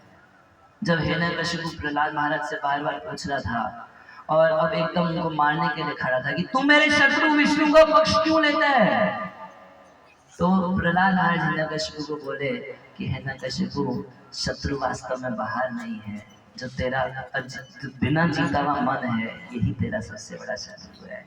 अब तो उसका पारा बड़ा गर्म हो गया। तू क्या कहना चाहता है कि संसार में तू ही जितेंद्रिय है, तेरा बाप में मेरा इंद्रियों पर वश नहीं है? तो असुर लोग होते हैं, अगर आप उनको बोल दीजिए कि आपका माइंड कंट्रोल नहीं है तो बहुत बुरा मान जाते हैं, इसलिए उनको ये समझाना बड़ा मुश्किल हो जाता है, मगर बात सत्य है। तदा पुरुष आत्मानम केवलम प्रकृति परम, यानी कि इस तरीके से देह से केवल आत्मा के स्वरूप में कोई व्यक्ति रहता है, और ज्ञान वैराग्य युक्तेन भक्ति युक्तेन चात्मनः, इस तरीके से ज्ञान वैराग्य से युक्त भक्ति जब करता है तो उसका मन पूरा पूरा उसके कंट्रोल में आ जाता है, और उसका इस संसार के सुख से व्यापार खत्म, संसार के दुख से व्यापार खत्म।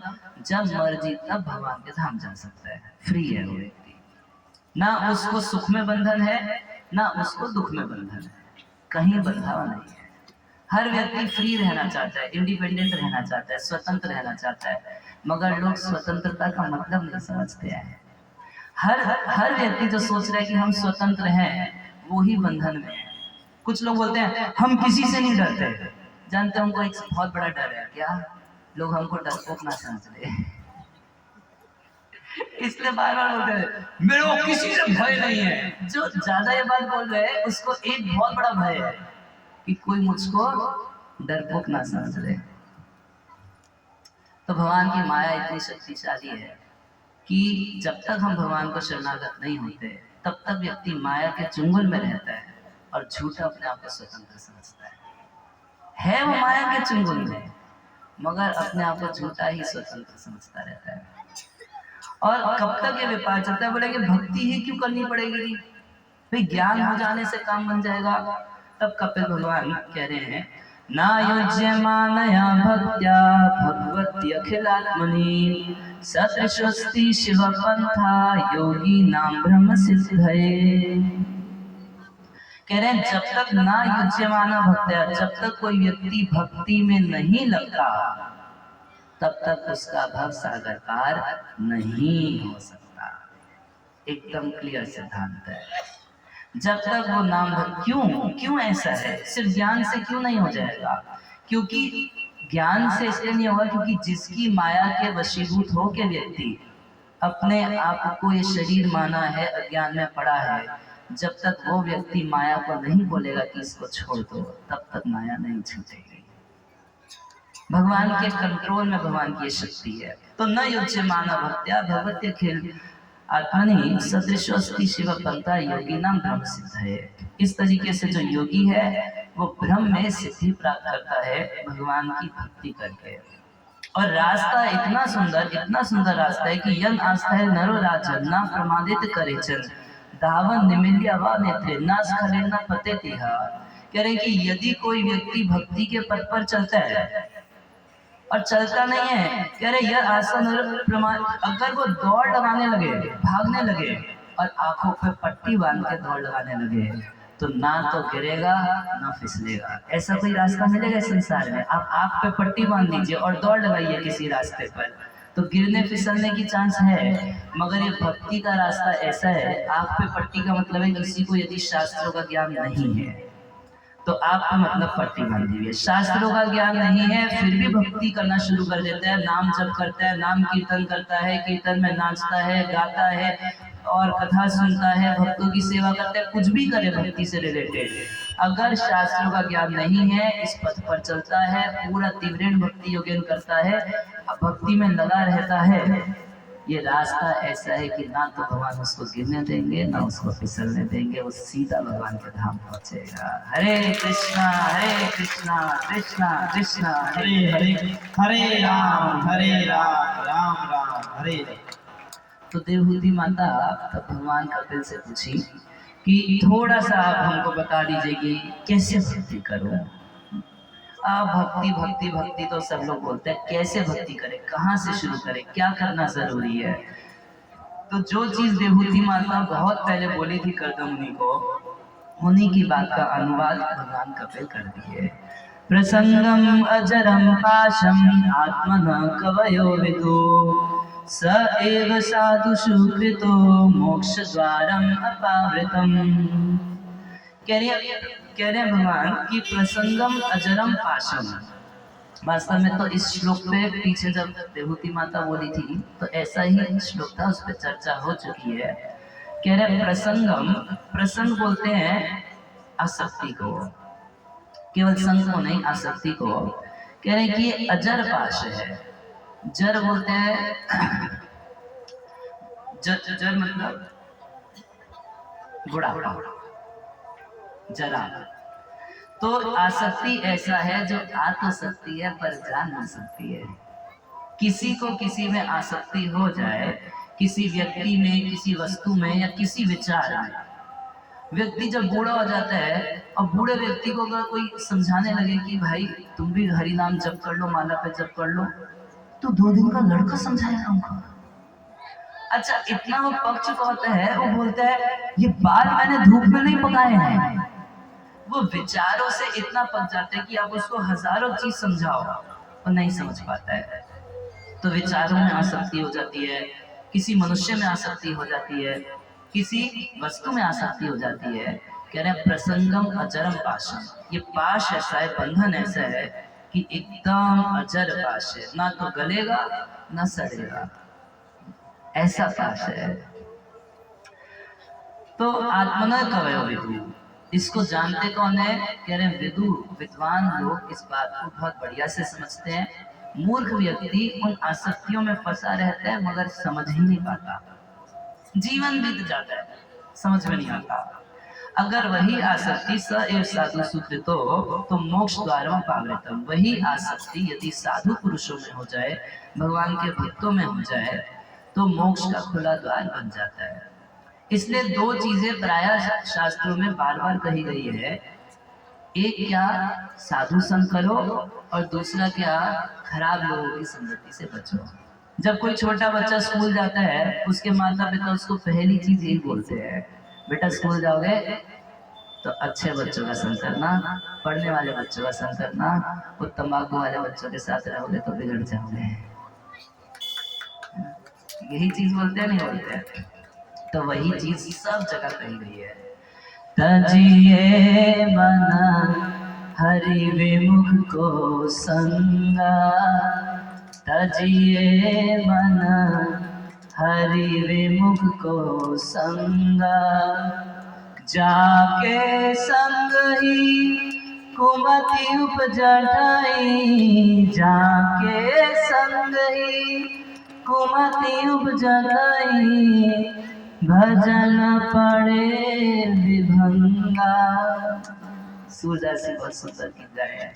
कह रहे हैं कि हे मन, तू हरि विमुख लोगों का संग छोड़ दे। नहीं, वो तो मेरे को सबसे अच्छे लगते हैं, भक्त तो मेरे को अच्छे लगते नहीं उतने, भक्तों के साथ लोगों को ज्यादा अच्छा नहीं लगता। क्यों? क्योंकि वो हमारी इंद्र तृप्ति में बाधा डालते हैं। हम लोग इंद्र तृप्ति करना चाहते हैं, भक्त लोग बोलते हैं इंद्र तृप्ति अच्छी चीज नहीं है, ये आपको संसार में फंसा के रखेगी, तो भक्त अच्छे नहीं लगते। इसलिए अच्छे कौन लगते हैं? जो हमारे उस अनियंत्रित मन का पोषण करते हैं, वो हमको बड़े अच्छे लगते हैं। कह रहे जाके संगी कुमति उपजटई। अरे जो हरि विमुख लोग हैं उनके संग में कुमति बन जाती है। मति कैसी हो जाती है? टेढ़ी हो जाती है। कुमति उपजटई, भजन ही पड़े विभंगा, तब तो भजन बनने वाला नहीं है। अनेक जगह इस बात को कहा गया है शास्त्रों में। तो कह रहे हैं कि साधुओं का संग करना चाहिए। तो अब देवहूति माता तुरंत प्रश्न पूछती कि भी साधु की पहचान भी होगी तब तो संग करेंगे। तो साधुओं के किसको साधु बोलेंगे? तो साधु के दो लक्षण बता रहे हैं। दो लक्षण, एक तो अंतरंग लक्षण और एक बहिर् लक्षण। बाहर से तटस्थ लक्षण उसका क्या है? तो जैसे कोई व्यक्ति है, कुछ गहने पहनता है, आभूषण, और दूसरा एक अंदर कुछ रखा है, क्या? हृदय। अच्छा, गहने हैं तो सुंदर दिखेगा, गहने नहीं है तो भी ठीक है। अगर हृदय नहीं है तब हृदय ही नहीं है अगर उसके पास, तो कुछ नहीं हो सकता। तो ऐसे ही साधु के एक बाहरी लक्षण होते हैं कि बाहर से साधु कैसा दिखता है। ऐसा नहीं है कि साधु गेरुआ कपड़ा पहनता है। ऐसा साधु के क्या लक्षण है? बाहरी लक्षण है तितीक्षा करुणिका सुहृद सर्वदेहिना अजात शस्त्र शांता साधव साधु भूषणा। भाई साधु संग करो सब बोलते हैं, मगर साधु को पहचाने कैसे? जो खूब जटा बना लिया और गांजा पीता है, क्या वो साधु है? जो कोई गेरुआ कपड़ा पहन लिया, क्या वो साधु है? तो कह रहे नहीं, ये लक्षण से पहचान लो कि साधु जो होता है बहुत सहनशील होता है और उपकारिता, ये दो गुण उसके अंदर विशेष रूप से होते हैं। तितीक्षा, सहन करते हैं, सर्दी गर्मी सुख दुख मान अपमान सब सहन करते हैं। देखिए, मान सम्मान भी सहन करने वाली चीज होती है। बहुत ज्यादा मिलने पे व्यक्ति का मन फूल जाता है, तो साधु लोग उसको भी सहन करते हैं। और ऐसा नहीं है कि सब जगह मान सम्मान मिलता है, अपमान भी उतनी ही मात्रा में मिल जाता है भगवान की कृपा से। और इस संसार में ज्यादातर लोग अपमान नहीं सहन कर पाते। आप किसी को थोड़ा सा अपमानित कर दो तो आग बबूला हो जाता है, मगर साधु वह है जो सहन कर लेता है। भूल आघात सहेगिरी कैसे, खल के वचन संत सहे जैसे। गोस्वामी तुलसीदास जी कहते हैं कि बारिश आती है, पहाड़ के ऊपर कितनी मोटी मोटी कभी कभी बूंदों की बारिश पड़ती है, पहाड़ सहन कर लेता है। कभी पिटाई किया बादलों की, मेरे ऊपर पानी फेंकते हो, कभी नहीं पिटाई किया, पहाड़ सहन कर लेता है। कह रहे बिल्कुल वैसे ही संत जो है वो खल लोगों के, दुष्ट लोगों के वचन को सहन कर लेता है। तितिक्षा, और फिर कारुणिका, करुणा से भरा रहता है, कृपा, उदार चरित्र होता है, उपकार करता है। वो चाहता है कि सब लोगों को ज्ञान हो, वो चाहता है कि सब लोग अंधकार से निकले, वो चाहता है कि सब लोगों का दुख दूर हो। प्रहलाद महाराज भगवान नरसिंह देव की स्तुति करते हुए कह रहे हैं कि कुछ ऐसे लोग होते हैं जो पहाड़ों में चले जाते हैं मौन रहने के लिए, मगर मैं वैसा साधु नहीं बनना चाहता। मैं तो शहरों में रह के आपकी कथाओं को गाना चाहता हूँ, क्योंकि बहुत सारे मूढ़ लोग हैं, मूर्ख लोग हैं जो इंद्रिय तृप्ति में फंस के अपने इस बहुमूल्य जीवन को गवा रहे हैं। वो अपने बंधन को समझ नहीं पा रहे। उन लोगों के शोक को, दुख को दूर करने के लिए हम शहरों में ही रहना चाहते हैं।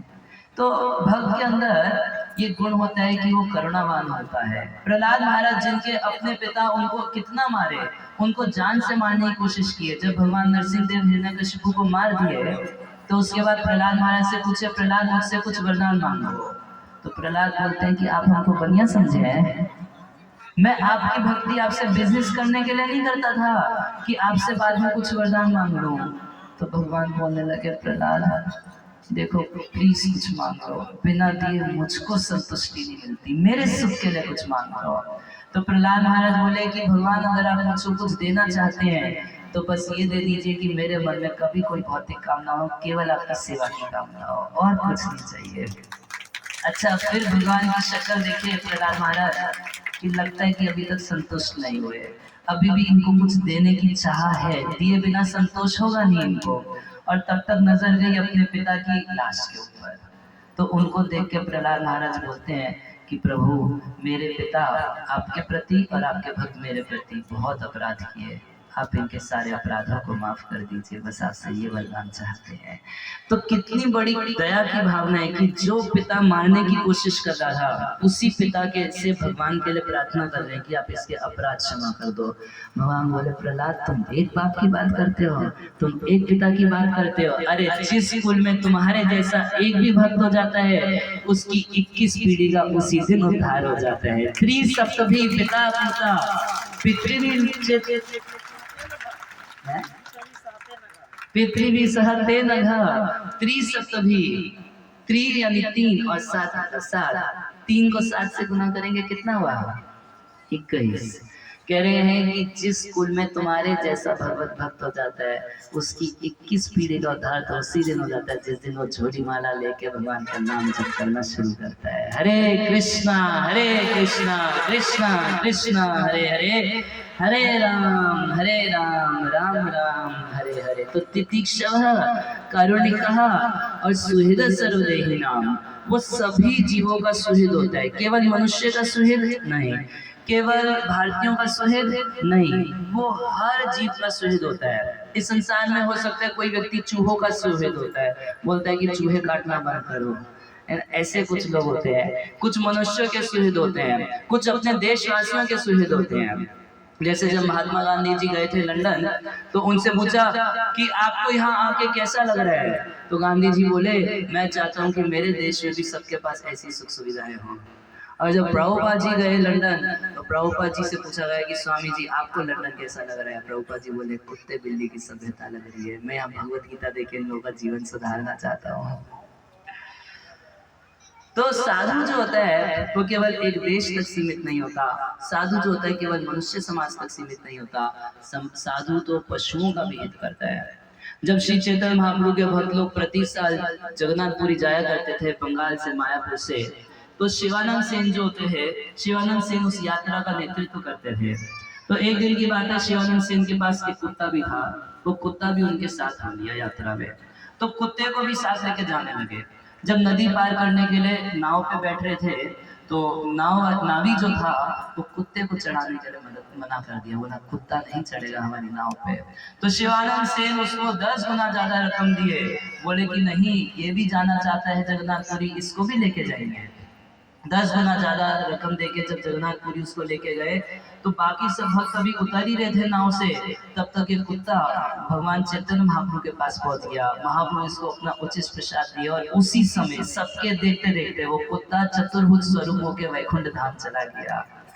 तो साधु जो होता है वो किसी बंधन में नहीं है, साधु जो होता है वो सबका उपकार करता है। साधु का ना तो कोई मित्र होता है, साधु का ना कोई शत्रु होता है, साधु सबका होता है और साधु किसी का नहीं होता है, वो सबका है और वो किसी का नहीं है। गोस्वामी तुलसीदास जी कहते हैं ये इन चीजों ये 3-4 चीजें ऐसी हैं जो किसी की नहीं है, तो उसमें से एक है साधु, एक है राजा, एक है शास्त्र। तो शास्त्र कैसे हैं, आप लोग अभी हरि कथा सुन रहे हैं, अगर गीता भागवत पढ़ रहे हैं तो जितना दिन पढ़ रहे हैं तब तक याद है, अभ्यास छोड़ दिए तो भूल जाएंगे। अच्छा राजा कैसा होता है, आप चापलूसी वगैरह कर रहे हैं तब तक तो आप इससे अपनापन बना के रखेगा। जितना नेता पॉलिटिशियन होते हैं वो किस दिन आपको किस केस में फंसा के बाहर कर देगा पता नहीं, कुछ गड़बड़ हो की है, मगर आप सामने दिख जाएंगे आपको फंसाएगा, खुद कटेगा, किसी का नहीं होता। और उसी प्रकार से साधु एक दृष्टि से किसी का नहीं है और एक दृष्टि से सबका होता है। उससे अगर कोई बोले कि आप इसको फेवर क्यों किए, उसको फेवर क्यों नहीं किए, इससे क्यों मिले, उससे क्यों नहीं मिले, ये सब साधु के साथ नहीं चलता। सुहृद सर्वदेही नाम, वो जो उससे कृपा चाहेगा सबके ऊपर वो कृपा करता है।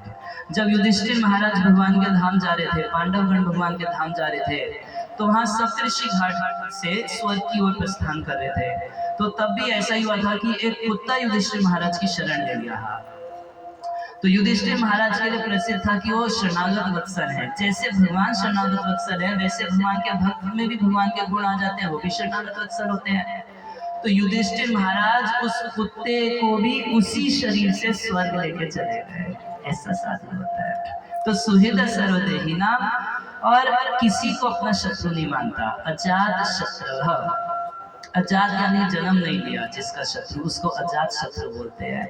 महाभारत में युधिष्ठिर महाराज के लिए शब्द उपयोग किया गया है कि युधिष्ठिर महाराज अजात शत्रु थे। जिसका पूरी दुनिया शत्रु है वो अजात शत्रु है। पूरी दुनिया शत्रु थी युधिष्ठिर महाराज की। कितनी भारी सेना युधिष्ठिर महाराज से युद्ध करने के लिए आई थी, फिर कैसे लिख दिया गया कि युधिष्ठिर महाराज का शत्रु तो भी जन्म ही नहीं लिया? क्योंकि लोग तो युधिष्ठिर महाराज को शत्रु मानते थे, मगर युधिष्ठिर महाराज किसी को अपना शत्रु नहीं मानते थे। युधिष्ठिर महाराज कभी दुर्योधन को दुर्योधन नहीं बोले, युधिष्ठिर महाराज दुर्योधन को सुयोधन बोला करते थे। दुर्योधन नहीं बोलते थे, उसको सुयोधन बोलते थे। तो इसलिए जो भगवान का भक्त होता है वो सबको भगवान का दास देखता है, सभी जीवात्माओं को भगवान से संबंधित देखता है, इसलिए वो किसी को अपना शत्रु नहीं मानता। गोस्वामी तुलसीदास जी कहते हैं कि कभी कभी खाते पीते बोलते बोलते दांतों के बीच में जीभ आ जाती है। तो मान लीजिए इस दांत के नीचे जीभ आ गई, जीभ कट, तो आप क्या करते हैं? ये 4 नंबर दांत के नीचे जीभ आई, तोड़ दो। तोड़ दे? नहीं, क्यों नहीं तोड़ते? अरे जीभ भी अपनी है, दांत भी अपने, किसको तोड़ेंगे? तो गोस्वामी तुलसीदास जी कहते हैं बिल्कुल वैसे ही, जब सब हमारे अपने हैं, वसुदेव कुटुंबकम, जब सब सीताराम के हैं, तो फिर मैं किससे द्वेष करूं, किससे वैर ठानूं? तो अजात शत्रु और शांत, शांत का अर्थ है कि कामनाओं से रहित होता है। उसके मन में केवल एक कामना होती है। इस संसार में तो लोगों को बहुत कामना होती है, ये बनना है, ये बनना है, ये पाना है, बिल्डिंग खड़ी करनी है, 2 मंजिल हो गया तो 3 मंजिल बनाना है, साइकिल हो गई तो स्कूटी खरीदनी है, स्कूटी हो गई तो बाइक खरीदनी है, बाइक हो गई तो रॉयल एनफील्ड खरीदनी है, वो हो गई तो गाड़ी खरीदनी है, छोटी गाड़ी हो गई तो एसयूवी खरीदनी है। ये कभी खत्म ही नहीं होता। तो ऐसा व्यक्ति तो हमेशा शांत रहेगा। और कुछ लोग मुक्त होना चाहते हैं, उनमें भी बड़ा चिड़चिड़ापन देखा जाता है, और उसको छोटी छोटी चीज से डिस्टर्बेंस हो जाता है। और जो बहुत सिद्धियां प्राप्त करके पॉपुलर होना चाहता है, कुछ चमत्कार करके दिखाना चाहता है, वो भी अशांत रहता है। तो भुक्ति मुक्ति सिद्धि कामी सकले अशांत, जिसके अंदर ये 3 प्रकार की कामना है, भौतिक भोग की, मुक्त होने की और सिद्धियां प्राप्त करने की, वो तो अशांत रहता है। कृष्ण भक्त निष्काम अतैव शांत, जो भगवान राम का हो जाता है, कृष्ण का हो जाता है, उसको कोई दूसरी कामना नहीं, केवल कृष्ण सेवा करना चाहता है, इसलिए उसका चित्त पूरा शांत रहता है। तो तितिक्षः करुणिका सुहृद सर्वदेही नाम, अजात शत्रु शांतः साधः साधुभूषणः। और साधु है वो, यानी कि शास्त्रों के अनुसार काम करता है, शास्त्र विरुद्ध काम नहीं करेगा। जैसा शास्त्रों में बताया है वैसा ही करेगा, और बोलेगा भी कभी शास्त्र विरुद्ध कोई बात नहीं बोलता। जो बोलता है शास्त्र से बोलता है। एकदम ऐसा नहीं कि व्यासपीठ से शास्त्र बोलता है और बाद में चौके की बात चूल्हे पे क्यों ले आई। एक बार की बात है, पंडित जी थे तो भागवत वाचा करते थे, तो इनकी पत्नी को कभी टाइम नहीं मिलता था सुनने का। एक दिन गांव में जब कथा हो रही थी तो पत्नी भी चली गई कथा सुनने के लिए। तो पंडित जी बोल रहे थे हमें प्याज लहसुन नहीं खाना चाहिए, ये तमोगुणी होता है, इससे पाप लगता है, बहुत कुछ बोल रहे थे।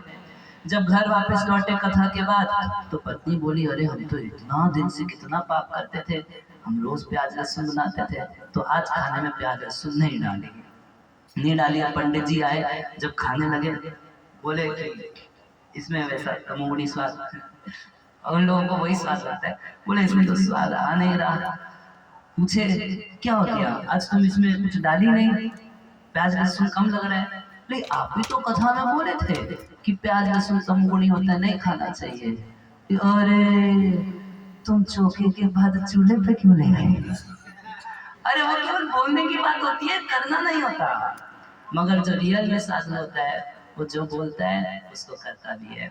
शास्त्रों के अनुसार बोलता है, व्यासपीठ पे भी शास्त्रों के अनुसार बोलता है, और व्यासपीठ से उतर के भी शास्त्रों के अनुसार ही बोलता है। उसका आचरण, साधु का आचरण भी शास्त्र के अनुसार होता है। शास्त्र मतलब भगवद गीता, श्रीमद् भागवतम, रामायण, रामचरितमानस, ये सब सत्य शास्त्र कहलाते हैं।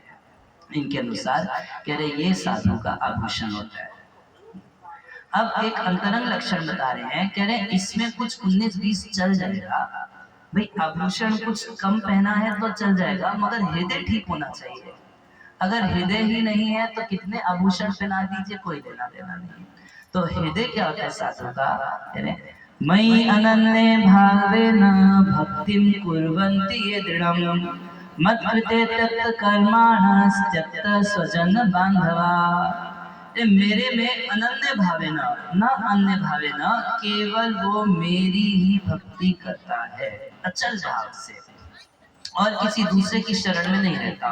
वो राम भक्त होता है, कृष्ण भक्त होता है, और दूसरे को आदर तो करता है मगर दूसरे को शरणागत कभी नहीं होता। मयि अनन्य भावे न भक्तिम कुर्वन्ति, भक्ति करता दिखाई देता है, जप करता दिखाई देता है, भागवत पढ़ता दिखाई देता है, भगवान की पूजा करता दिखाई देता है, भक्ति करता है। भक्ति कुर्वन्ति में दृढ़म, बड़ा दृढ़ता पूर्वक मेरी भक्ति करता है। मत कृते त्यक्त कर्माणस, और मेरे लिए हो सकता है अपना ऑफिस, अपना परिवार, अनेक जिम्मेदारी छोड़ दे। यदि कोई जिम्मेदारी उसके जीवन में, उसकी भक्ति में बाधा बनती है तो मत कृत्य त्यक्त कर्माणा, तो मेरे लिए उन छोटी मोटी जिम्मेदारियों को छोड़ देता है। अब बोलेंगे तो बहुत इरिस्पॉन्सिबल बिहेवियर हुआ, बहुत गैर जिम्मेदार हुआ। तो गैर जिम्मेदार नहीं होता, एक ज्यादा बड़ी जिम्मेदारी है। पहली अपने प्रति क्या भवसागर से निकलना, और दूसरी बाकी समाज के प्रति उन लोगों को भी अज्ञान से निकालना।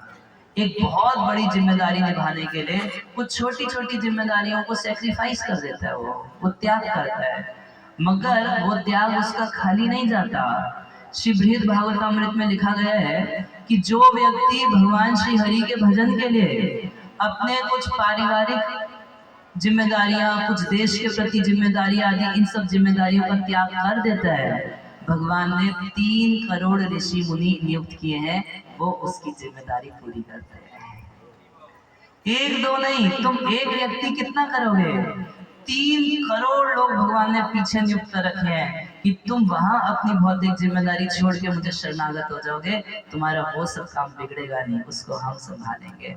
और हम लोग अपने जीवन में इसको प्रैक्टिकल देखे हैं, ऐसा हजारों भक्तों के जीवन में देखे हैं कि भक्ति करने के लिए अगर अपना कोई भौतिक रिस्पॉन्सिबिलिटी, भौतिक जिम्मेदारी छोड़ देते हैं, उनकी हानि कभी नहीं होती। भगवान जितना वो कर पाते उससे करोड़ों गुना ज्यादा अच्छा भगवान उनके लिए कर देते हैं।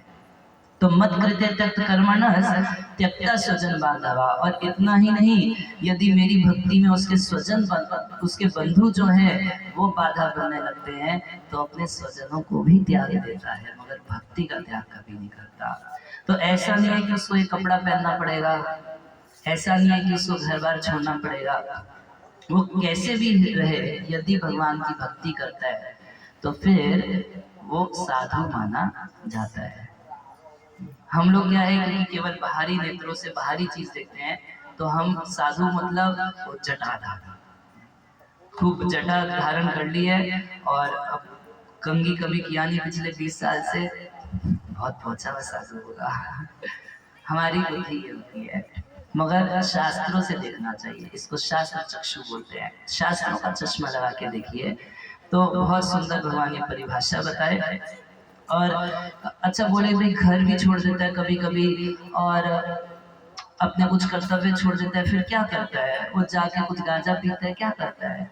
तो कह रहे मदाशया कथामृष्टा शृण्वन्ति कथयन्ति च तप्पन्ति विविधास्तापा नेत्रात्मगत चेतसः। मेरे आश्रय में मेरी मीठी मीठी कथाओं को सुनता है और कहता है। मृष्टा, मृष्टा यानी मधुर, बहुत मीठी भगवान की कथाओं को शृण्वन्ति, सुनता है, और सुनने के बाद जो सुना है उसको कथयन्ति, उसको कहता भी है। अब आप लोग सुने हैं पिछले 6 दिन से, तो अब आपको जो मिले उसको कह दीजिए। कितने लोग बोलते हैं महाराज जी हम कथा तो बहुत सुनते हैं, याद नहीं रहती। तो याद रखने का सबसे इजी फॉर्मूला, आप जो सुने हैं अब आप घर जाएंगे तो जरूरी बात है कि कुछ माताएं आई हैं, उनके पतिदेव वहाँ पर कुछ यूट्यूब देख रहे हैं, तो घर जाइए उनको सारी कथा सुना दीजिएगा। आज हम ये सुन के आए, आपको याद हो जाएगी कथा, जीवन भर के लिए याद हो जाएगी। शृण्वन्ति कथयन्ति। और कथन वो कर सकता है, बोल वो सकता है जो बहुत ध्यान से सुना है। अगर सुना नहीं है अच्छे से तो फिर कहेंगे क्या? अब कचड़ा अंदर डालेंगे तो कचड़ा ही निकलेगा, कथा डालेंगे तो कथा ही निकलेगी। तो जो हम पूरे दिन सुनते हैं, दिन रात सुन रहे हैं, वही हमारे मुख से हमारी बातों में निकलता है।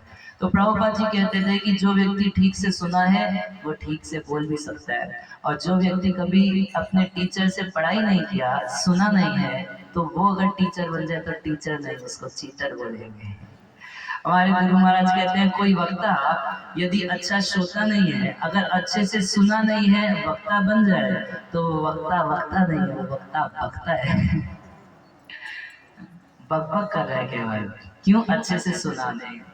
जब प्रभुपाद जी अपने गुरु महाराज से प्रथम बार मिले थे, सन 1922 में मिले थे, उसके बाद जिस समय 1933 में प्रभुपाद जी की दीक्षा हो रही थी, तो प्रभुपाद जी गृहस्थ थे उस समय। वो कुछ और भी सन्यासी गुरु भाई थे प्रभुपाद जी के, तो वो लोग बताने लगे उनके गुरु महाराज को, भक्तिसान महाराज को, कि ये अभय बाबू हैं, बहुत अच्छे हैं, कुछ सेवाएं भी करते हैं, गौड़िया मठ में प्रकाशन में कुछ मदद करते हैं, ग्रंथों के वितरण में कुछ मदद करते हैं। भक्तिसान महाराज बोले मैं इनको जानता हूँ। क्या जानते हैं? बोले इसको सुनने में बहुत रुचि है, आज ये सुन रहा है, कल देखना है बहुत बड़ा काम करेगा। तो भक्तिसान महाराज जानते थे क्योंकि ये ध्यान पूर्वक सुन रहे हैं, इसलिए प्रभुपाद जी को भक्तिसान महाराज जब पहली बार जीवन में मिले सन 1922 में, बोले तुम पढ़े लिखे नवयुवक हो, तुम ले जाओ भगवान श्री कृष्ण के संदेश को विदेशों में, अंग्रेजी भाषा में इसका प्रचार करो, हर देश की भाषा में, हर जगह इसका प्रचार होना चाहिए। और प्रभुपाद जी 1965 में अमेरिका गए थे, 40 साल बाद, मगर क्योंकि अपने गुरु से बहुत ध्यान पूर्वक सुने थे, इसलिए प्रभुपाद जी जो बोलते थे वो मैसेज एकदम तुरंत हृदय में जाके काम करती थी। तो शृण्वन्ति कथयन्ति च तप्यन्ति विद्धास्तापा।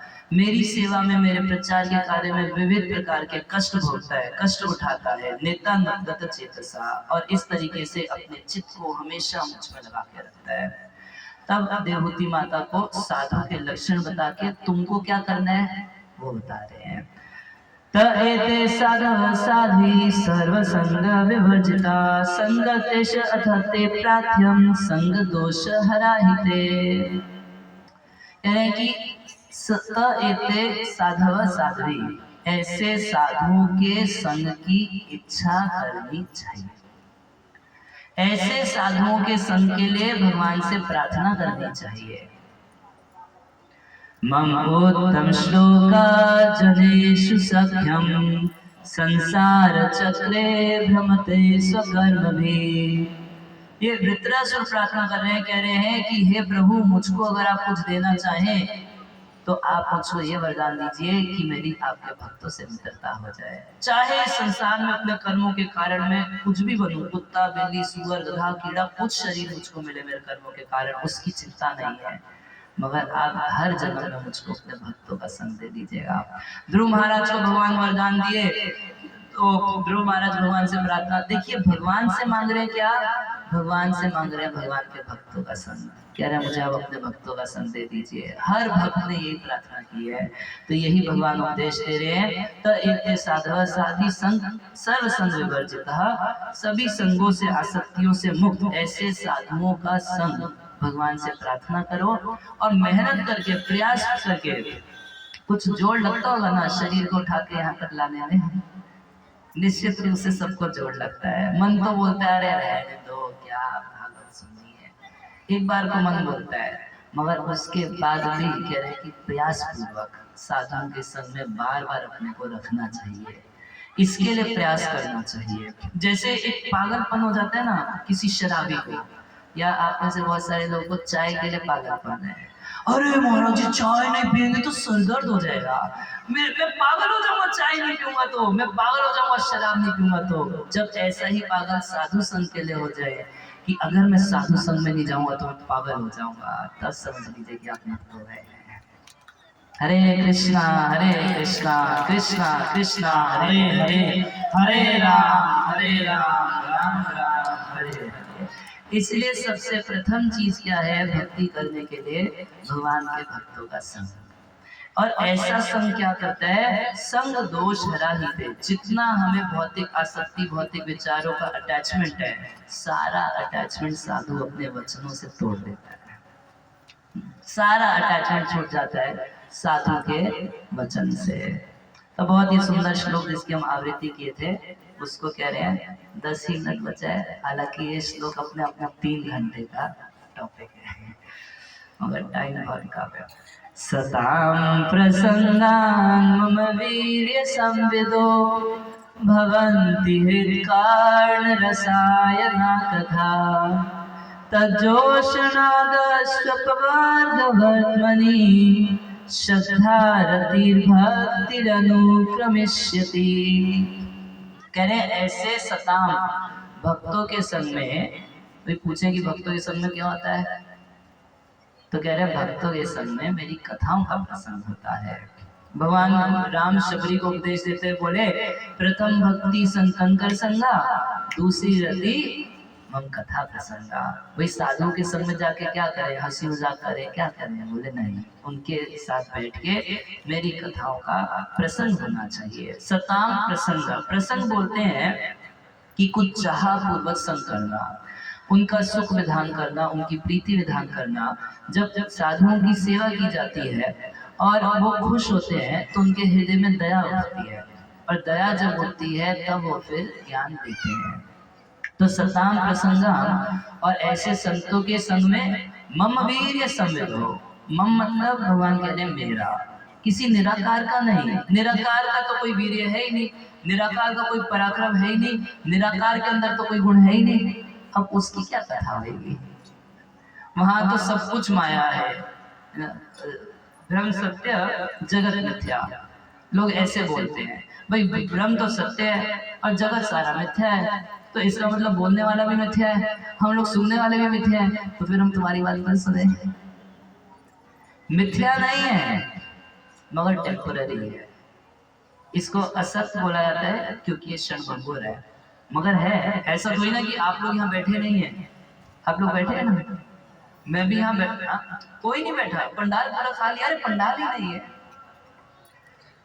नहीं। तो कह रहे हैं मम, मम मतलब मेरा, भगवान का, उनके जो सुंदर स्वरूप है। अर्जुन भगवान से भगवद गीता में पूछते हैं कि प्रभु मुझे ये बताइए कि जो लोग अव्यक्त आसक्त हैं, जो निराकारवादी हैं, वो श्रेष्ठ हैं या आपकी भक्ति करने वाले वो श्रेष्ठ हैं? तो भगवान बोले कि जो अव्यक्त में आसक्त हैं तो वो तो केवल दुख ही दुख पाते हैं।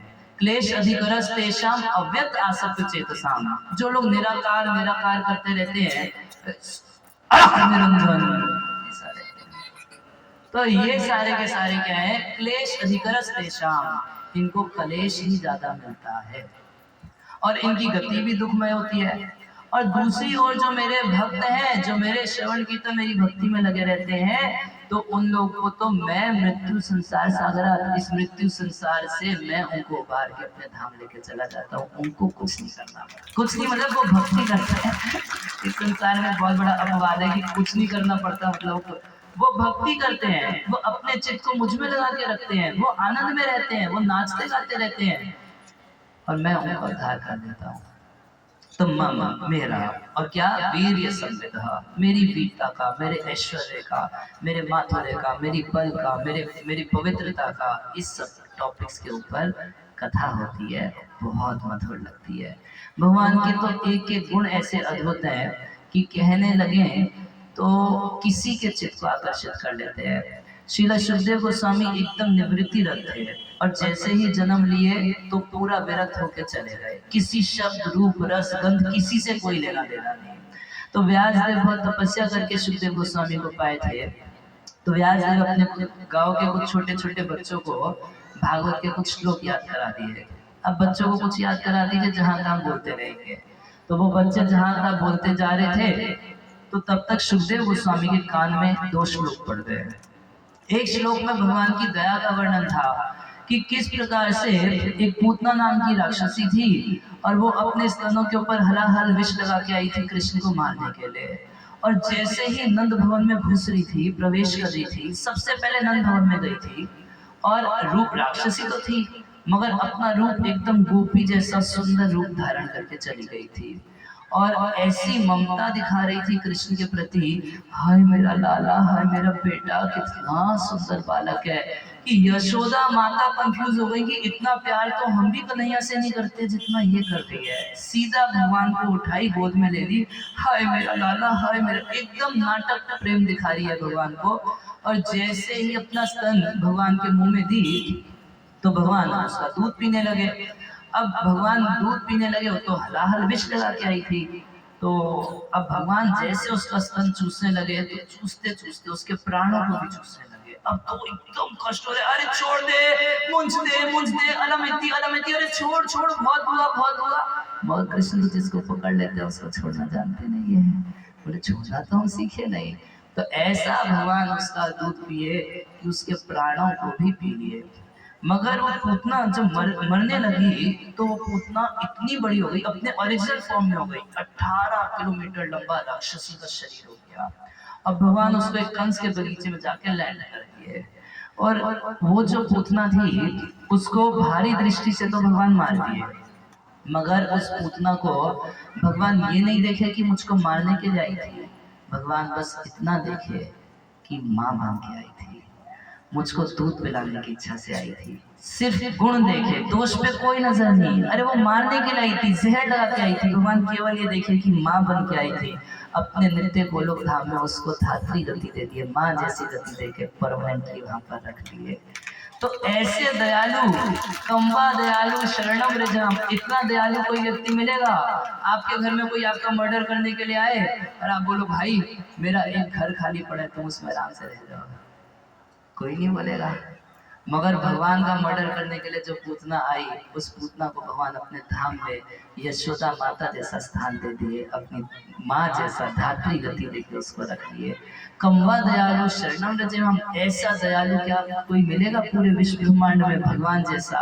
तो किसकी शरण में जाए? सुखदेव गोस्वामी जब सुने इतना श्लोक तो उन बच्चों से पूछे कि तो बड़ा मधुर श्लोक है, बड़ा सुंदर श्लोक है, तुमको कहाँ से मिला?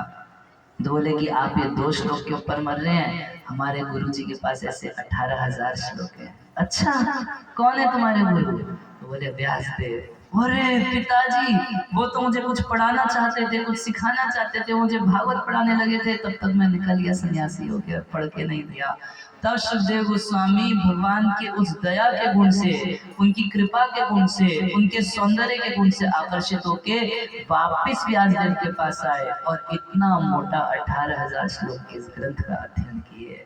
तो ऐसे भगवान के गुण हैं, अनेक गुण हैं, कितने पवित्र हैं। भगवान के जब वामन देव के रूप से अवतार लिए तो 3 पग बलि महाराज से मांगे थे, तो एक पग में नीचे के सारे लोग नाप लिए और दूसरा पग जब ऊपर फैला है तो ब्रह्मांड का जो कवर है वो कवर फट गया और वहां ऊपर आध्यात्मिक जगत में जो विरजा नदी बहती है उसका जल भगवान के चरणों को धो के नीचे उतरा और वो जो जल है उसी को इस संसार में हम गंगा के नाम से जानते हैं। और वो गंगा इतनी पवित्र है कि तीनों लोकों में हम लोग क्या करते हैं, दिन भर साल भर पाप करते हैं और किसी कार्तिक पूर्णिमा, माघ पूर्णिमा के दिन गंगा में स्नान करके अपने पाप को नाश करने जाते हैं। तो एक सवाल उठेगा कि गंगा में वो पवित्र करने की शक्ति कहाँ से आई है? वो पवित्र करने की शक्ति उसको भगवान वामन देव के चरणों के स्पर्श से प्राप्त हुई है। इतना पवित्र है, एक एक गुण भगवान का ऐसा है, सबका पालन पोषण करते हैं और इस पूरी सृष्टि के रचयिता है भगवान।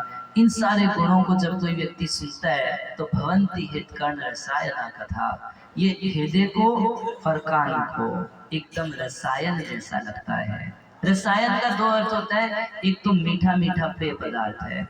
देखिए हम लोग कुछ भागवत के श्लोक उच्चारण करते हैं, आप में से बहुत सारे लोगों को वो श्लोक समझ में नहीं आते हैं मगर सुनने में अच्छे लगते हैं। नहीं, ये शब्द सुनने में अच्छा लगता है, हो सकता है ना समझ में आ रहा हो सकता है कोई सोच लो अरे बड़ा फिलॉसफी बोलते हैं, हो सकता है, मगर फिर भी भागवत के शब्द इतना पावरफुल है, इतना मीठा है, एकदम रसायन जैसा है, कानों को बहुत अच्छा लगता है, सुनने में बहुत अच्छा लगता है। और यदि इसका अर्थ समझ में आए तो हृदय को बहुत मीठा लगता है। भवंती हृदकर्ण रसायन कथा, ये कथा रसायन की तरह है, और रसायन दवाई को भी कहते हैं। तो एक रोग है हमको, ये भव रोग है, तो ये भव रोग की दवा है भगवान की कथा। जो इस कथा को सुनता है उसका भव रोग मिट जाता है। हम लोग को भी कथा में अरुचि है, टेस्ट नहीं है। भगवान के बारे में बोलने लगते हैं तो बहुत आलस आता है। कारण क्या है कि भगवान अच्छे नहीं लगते, भगवान की कथा अच्छी नहीं लगती। श्रील रूप गोस्वामी उदाहरण देते हैं, जैसे किसी व्यक्ति को पीलिया रोग लग जाए, तो जिसको पीलिया हो जाता है या बुखार हो जाता है, उसको आप मिठाई दीजिए, अच्छी लगती है? उसको मिठाई अच्छी नहीं लगती। तो आप उसको मिश्री दे दीजिए, जीभ पे रखे आप टिक्का है, नहीं अच्छा लगेगा उसको। मगर पीलिया की दवाई है मिश्री। अगर वो मिश्री या गन्ने का जूस पीता रहता है तो उसको कड़वा लगता है, मगर पीते रहने से क्या होता है कि जब उसकी बीमारी ठीक हो जाती है तो उसको वो ही सबसे ज्यादा मीठा लगता है, क्योंकि वो तो मीठा है। उसी प्रकार से भगवान का नाम, रूप, गुण, लीला, चरित्र, भगवान का धाम, ये सब बहुत मीठा है, बहुत मीठा है। मगर क्योंकि हमको अविद्या है, उस अविद्या के कारण उस मिठास का, उस रोग के कारण उस मिठास का हम आस्वादन नहीं कर पा रहे। तो जब हम भगवान के भक्तों के संग में कथा सुनते हैं तो वो कथा मधुर लगती है। और बिना भक्तों के संग में अगर आप मायावादियों के संग में जाके कथा सुनने लगेंगे तो अच्छा नहीं लगता, तो कथा में टेस्ट नहीं आएगा कभी। या ऐसे लोगों के साथ कथा सुनेंगे जो लोग व्यवसाय के लिए कथा करते हैं, तो सच्ची हरी कथा में कभी टेस्ट नहीं आएगा। कितनी व्यवसायिक कथाएं होती हैं, उसके बाद एक व्यक्ति भगवत गीता पढ़ना नहीं चाहता। कितनी व्यवसायिक कथाएं होती हैं जो धन आदि के लिए कथा करते हैं, उन लोगों की कथाएं लोग सुनते हैं, कथा में बहुत मनोरंजन हो जाता है, मगर उसके बाद एक व्यक्ति भगवान नाम जप करने वाला नहीं बनता, भक्त नहीं बनता, व्यसन नहीं छोड़ पाता। मगर यदि हम भगवान के भक्तों के संग में भगवान की कथा सुनते हैं तो इससे क्या होता है कि हमारे व्यसन चले जाते हैं, हमारी बुरी आदतें धीरे धीरे चली जाती हैं। कह रहे तत् जोशनाथ, अगर इसका हम जोशनाथ का अर्थ होता है इंग्लिश में कल्टीवेशन, जैसे हम लोग खेती करते हैं तो इंग्लिश में उसको कल्टीवेशन कहा जाता है।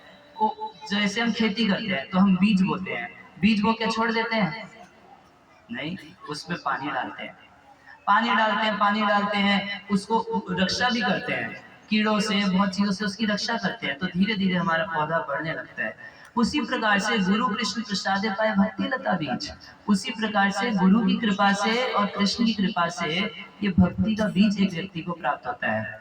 और उसके बाद श्रवण कीर्तन जल करे सिंचन, जब वो श्रवण कीर्तन करता है, नाम जप करता है, तो उससे इस जल से उसका पौधा बढ़ने लगता है।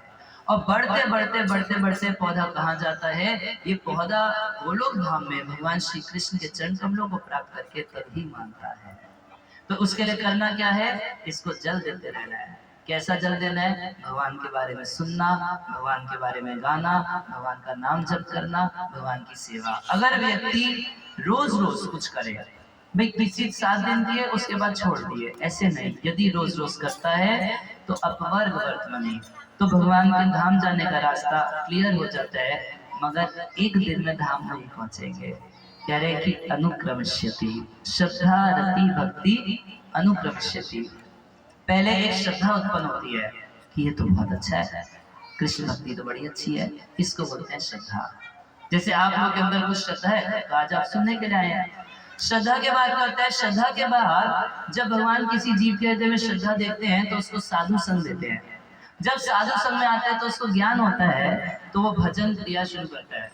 और जब नियमित रूप से भजन क्रिया करने लगता है तो जिसकी जितनी उसकी अनवांटेड चीजें हैं, जितना उसका अनर्थ है, वो जाने लगता है। एक मेरा बहुत दुख है, आप लोग थोड़ी मेरी प्रॉब्लम सुनिए और उसका एक सोल्यूशन मुझको दे दीजिए, क्योंकि अब तो समय हो गया है। तो एक प्रॉब्लम है हमारा, मेरे को बहुत दिन से दिक्कत है, कि आप प्रॉब्लम का सोल्यूशन दे दीजिए, फिर उसके बाद भागवत की आरती करेंगे। एक छोटा सा बच्चा है, वो स्कूल में एडमिशन लेने जा रहा है, तो स्कूल का प्रिंसिपल उसको कहता है कि पहले तुम ग्रेजुएशन करके आओ तब तुमको स्कूल में दाखिला दूंगा।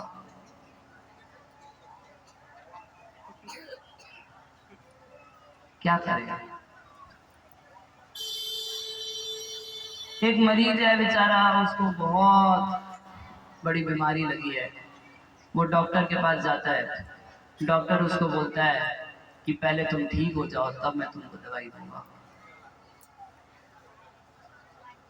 मैं केवल आप लोगों से इतना चाहता हूँ, मेरी इस प्रॉब्लम का सलूशन दे दीजिए। क्या करें आप लोगों के पास?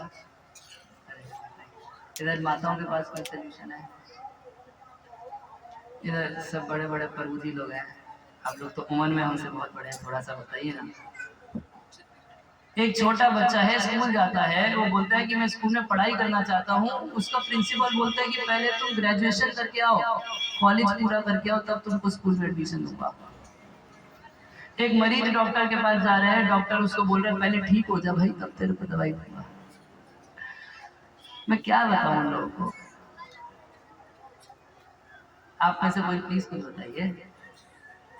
उसी प्रकार से कुछ ऐसे लोग होते हैं कि पहले आप पूरा पाप कर्म आदि छोड़ दो तब भगवत भजन कर सकते हो। देखिए, पाप भगवान का भजन करने से छूटता है।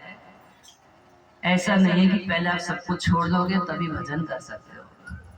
ये बिल्कुल वैसे जैसे स्कूल के बच्चे को बोला जाए कि पहले तो 12वीं पास कर ले तब तेरे को स्कूल में एडमिशन देंगे।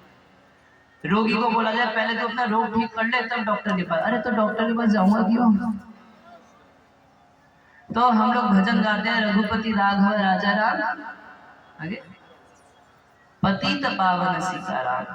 जो जितना पतित है वो उतना योग्य है भगवान की कृपा पाने के लिए। तो ये जो अपवाद है सब लोगों के मन में, अरे हम तो मच्छी खाते हैं, हम माला कैसे ले सकते हैं? तो बहुत बढ़िया, ना हम कभी मच्छी छोड़ेंगे क्योंकि वो तो अपने से छूटने वाली नहीं है, ना कभी माला लेंगे, ना कभी जप करेंगे। मृत्यु आ जाएगी, फिर एक बार नरक की सैर करके आ जाएंगे। तो जो लोग ये बोलते हैं, कई बार लोग इतना नियम बताते हैं, कोई एक व्यक्ति जपमाला ले लिया तो दूसरा इतना नियम उसको बता रहे, इतना नियम बता रहे कि कहने का मतलब है कि कर ही नहीं सकते। तो कोई बच्चा स्कूल में एडमिशन लेना चाहता है, उसको आप इतना नियम कानून बता दीजिए तो बोलेगा। तो पहली चीज ये है कि हम भगवान से जुड़े। जब हम भगवान से जुड़ते हैं, जैसे कोई बच्चा है उसको मिट्टी का टेस्ट है, मिट्टी खाता है, तो माँ उसकी बोलती है अरे मिट्टी मत खाओ। क्यों नहीं खाऊं? मिट्टी मत खाओ, तो फिर छिपके खाने लगता है। उसी प्रकार से जब आप किसी को बोलते हो सिगरेट मत पियो, प्याज लहसुन छोड़ दो, मांस छोड़ दो, तंबाकू छोड़ दो, तो छिपके करने लगता है। मगर यदि माँ उसको लड्डू खिला दे, तो जब उसको लड्डू का टेस्ट आ जाता है तब जाता है माँ के पास, वही दे। माँ बोले मिट्टी खा ले, वही चाहिए, क्या? लड्डू चाहिए। बिल्कुल उसी प्रकार से जब भगवान की भक्ति करते करते करते करते व्यक्ति को भगवान की भक्ति में टेस्ट आता है, तो पाप कर्म धीरे धीरे अनुक्रमिष्यति। अनुक्रमिष्यति मतलब ग्रेजुअली धीरे धीरे पाप चला जाता है। भक्ति करने से भक्ति में निष्ठा बढ़ती है, भगवान का प्रेम प्राप्त होता है, मगर धीरे धीरे धीरे धीरे होता है। समझ रहे हैं ना? एक दिन में नहीं होगा, इसमें टाइम लगता है। होने को एक दिन में भी हो सकता है, वो आपकी तीव्रता के ऊपर निर्भर करता है। खटवांग महाराज तो 2 घड़ी में भगवान को प्राप्त कर गए, ज्यादा टाइम नहीं ना लगता है। 2 घड़ी कितना, 48 मिनट हुआ, मात्र 48 मिनट में भगवान को प्राप्त कर गए। परीक्षित महाराज मात्र 7 दिन में भगवान को पा गए। ध्रुव महाराज मात्र 6 महीने में भगवान को पा गए। मगर वो हमारी भक्ति की तीव्रता के ऊपर निर्भर करता है, कितनी तीव्रता है। मगर प्रायः प्रोसेस यही रहता है कि हम पहले श्रद्धा होती है, फिर साधुओं के संग में आते हैं, तब ज्ञान होता है कि भजन कैसे किया जाता है। भजन करते हैं तो धीरे धीरे अनर्थ हृदय से जाते हैं। हमारे दुख, संकट, कलेश, गंदी आदतें धीरे धीरे जाती हैं, और इतना चली जाती है, इतना चली जाती है, ये सारे भक्त कोई सिनेमा नहीं देखता। और केवल ये भक्त नहीं, इस कौन में करोड़ों भक्त हैं, कोई सिनेमा नहीं देखते। सिनेमा से टेस्ट खत्म हो गया। कीर्तन इतना अच्छा लगता है कि ये कीर्तन छोड़ के वो फालतू की चीज सुनेंगे। हम लोगों को टाइम किधर है उसको सुनने के लिए, और चाह कहाँ है। किसी व्यक्ति को अगर समुद्र में गोते लगा रहा होगा तो क्या वो कीचड़ में खेलना चाहेगा? मगर एक छोटा बच्चा बेचारा जिसने कीचड़ ही देखी है जीवन भर, तो कीचड़ में ही खेलेगा। मगर अगर उसको टेस्ट मिल गया कोई बहुत बढ़िया समुद्र में नहाने का, तो क्या उसको कीचड़ में गड्ढे में नहाने में अच्छा लगेगा? उसी प्रकार से जिसको हरि भजन में सुख मिलना शुरू हो गया तो उसको ये सारे सुख फीके लगते हैं। अरे इतना फीका लगता है कि मुक्ति का सुख भी उसको फीका लगता है। तो फिर ये संसार का सुख कहाँ से? उसको इस संसार का सुख अच्छा नहीं लगेगा, स्वर्ग का सुख अच्छा नहीं लगेगा, उसको यहाँ तक मुक्ति का सुख अच्छा नहीं लगता। इतना बड़ा सुख उसको प्राप्त होता है कि ये सब उसको ऐसा कीचड़ में नहाने जैसा लगता है। मगर अनुक्रमश्यति, धीरे धीरे ये होता है। ठीक है, तो यहाँ लोग सुन रहे हैं ना सब लोग ध्यान से। और उधर भी बहुत सारी ये प्रश्न बार बार आते हैं। हम लोग जहाँ कथा करते हैं, खासकर इस क्षेत्र में बहुत बड़ा प्रचार है। दरभंगा मधुबनी इस क्षेत्र में बहुत ये प्रचार है, पहले सुधर जाओ फिर हरि भजन करना। ऐसा तो फिर जीवन में कभी नहीं होगा। ना हम सुधरेंगे ना हरि भजन होगा। हरि भजन करेंगे तो अपने आप सुधार आ जाएगा और सुख की प्राप्ति होगी। समझ गए सब? कौन कौन समझ गए? एक बार हाथ उठाना। नहीं तो आज रात भर यही बात समझाएंगे। सब तो समझ आ गया। हम तो रात भर समझाने के लिए तैयार है, और सब्जेक्ट मैटर भी हमारे पास बहुत है। हमारे पास एक दो नहीं, आप लोग तो जानते हैं कितनी कथा सुने आप 6 दिन में। ज्यादा से ज्यादा आप 100-125 श्लोक सुने, ज्यादा से ज्यादा। और हमारे पास ऐसे 18,000 श्लोक हैं।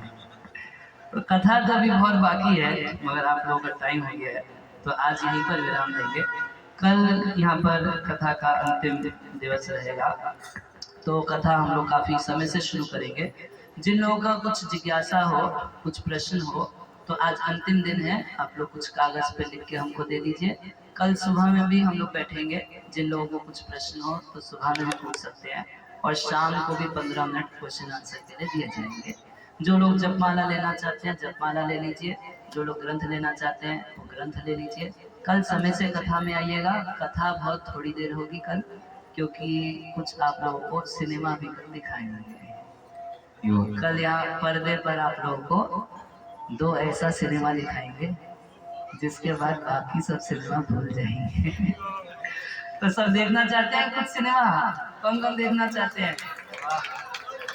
इसमें तो सबको इंटरेस्ट है, सिनेमा देखने में सब लोग आ गए। बहुत बहुत धन्यवाद। ग्रंथराज श्रीमद् भागवतम की जय, श्रील प्रभुपाद की जय।